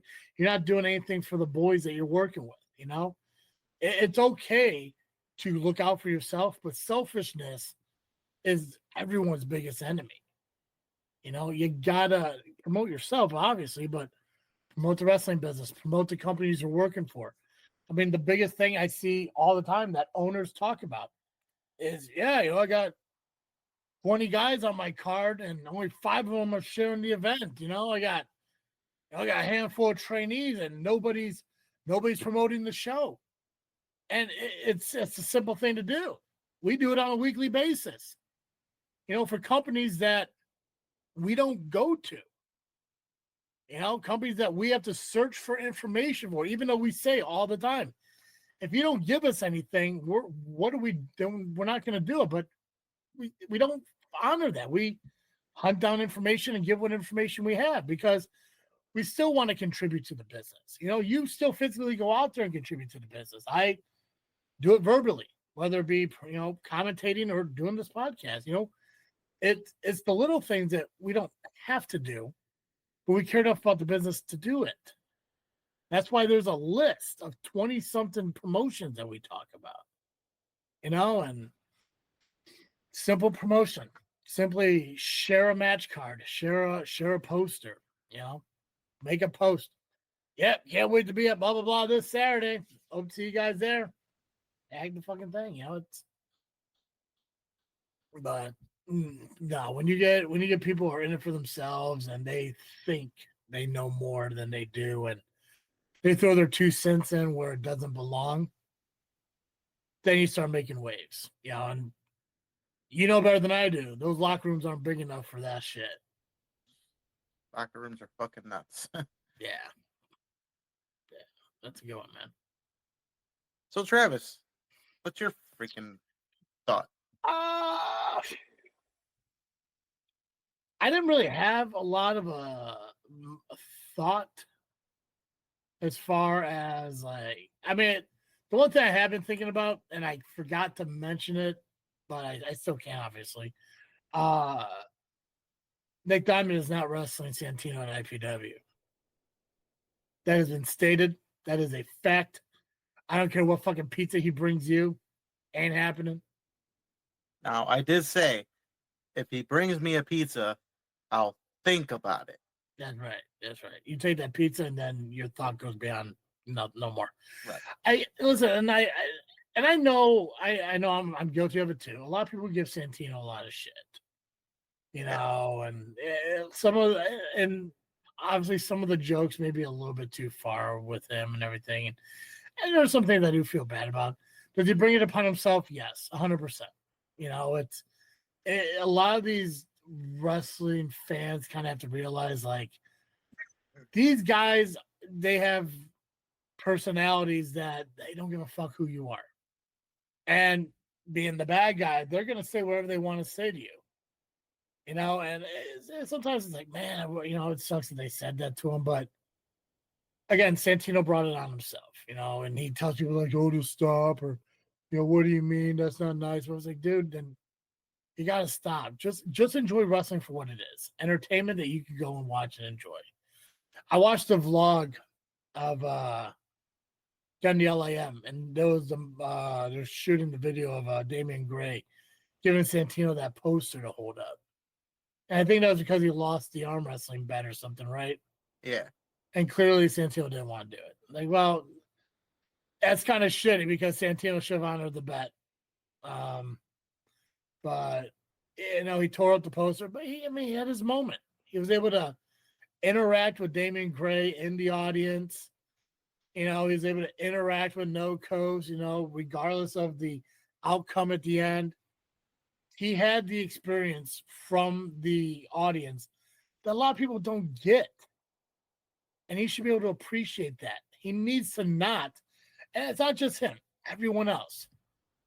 They need to not go on to fucking social media and challenge professional wrestlers to fucking matches.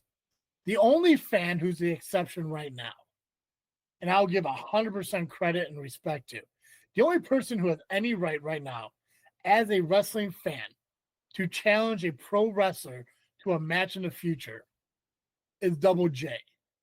And that's because from what I can tell, he is actually going to wrestling school. Yep. So good on him because he's doing it the right way. You know, and I make the joke, yeah, you know, I went to wrestling school, you know, fucking, that was 16 years ago. I'm not out there challenging people because I don't know if I can fucking do it. I know I can't do it right now. If I got healthier, do I even remember the shit I did? Who fucking knows? But nobody, including me, if you haven't gone through training, if you haven't gone through wrestling school, if you haven't gone through knowing what you're fucking doing, not self-taught in the backyard of Joliet's Federation of Wrestling, that does not qualify you to challenge the undeniable Nick Diamond to a match at a promotion that you have no business challenging at and getting upset because the liaison of said promotion says it is not happening. That's not your call. If you want to wrestle the undeniable Nick Diamond, you challenge him to a match at Joliet Federation of Wrestling, and you have the match out there. I'm sure he knows where your fucking backyard is. I'm sure he stuck out the window of the house plenty of fucking times. Just for the love of God, out of respect for yourself, please just stop challenging professional wrestlers to fucking matches, man. And it's just not Santino. That's every fan out there who thinks they can fucking do it. Who thinks that they understand how the business works. It's like, oh, we're gonna go in there and, you know, like, yeah, he's gonna bump me around a little bit, but I'm gonna get a clothesline and a back elbow and a hip toss in, and I'm about scoop slam him and shit. And he may beat me down again, but then somebody's gonna come out, rescue me, and I'm gonna get the pin 1, 2, 3 and shit. Just like Pac-Man's fucking match. It doesn't work that way because you have to know what you're doing too. And some companies, I mean, WWE, AEW, they can do that shit. Rocket Pro Wrestling, IPW, CSW, POWW Entertainment, SCW, they have liabilities that they have to fucking cover. And you're not the liability that they're willing to take a risk on. I'm sorry, Santino, and again, to anyone else who has the mindset of, I want to be a wrestler. You know, I just want to get in the ring and wrestle Nick Diamond. I want to get in the ring and wrestle Nubby. You know, I want to get in the ring. It's like, no, they're going to fuck you up. Yep. They're going to shoot. They're going to throw a forearm at you. You're not going to know how to take it, and you're going to get knocked the fuck out. Because when you go like this, when somebody's about to throw a forearm, you're going to get hit in the face, and you're going to get knocked the fuck out. Somebody's going to chop you, and you're going to go like this, and you're going to hurt yourself more.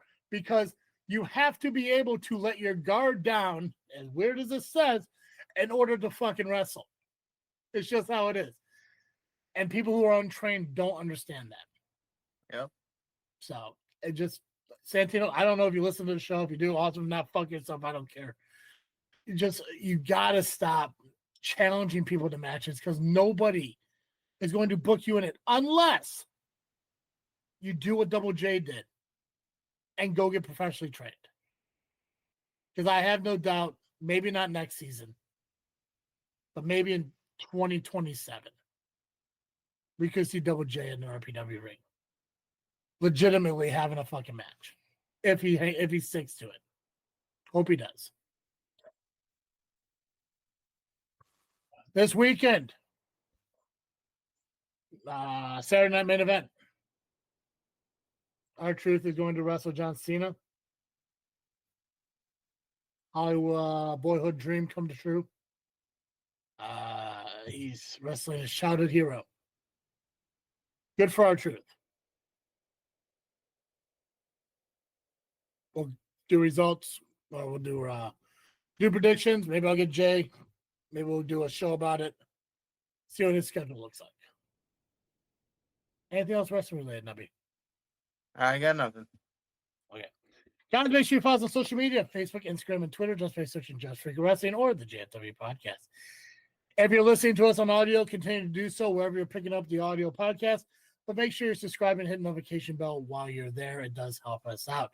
If you want to watch the show, you can do so over at our YouTube channel at Just Freakin Wrestling, JFW Podcast over on YouTube. Subscribe, hit the notification bell. Let's grow the community over there. So, guys, that's all I got. I believe we can ring the bell in this episode. As always, I'm Travis. And I am the Faction Slayer and 1/3 of the IPW Trios Champions tag team, of course. Nubby, the amazing Turtle Cowabunga. And you've been listening to an episode of Just Freakin Wrestling, the JFW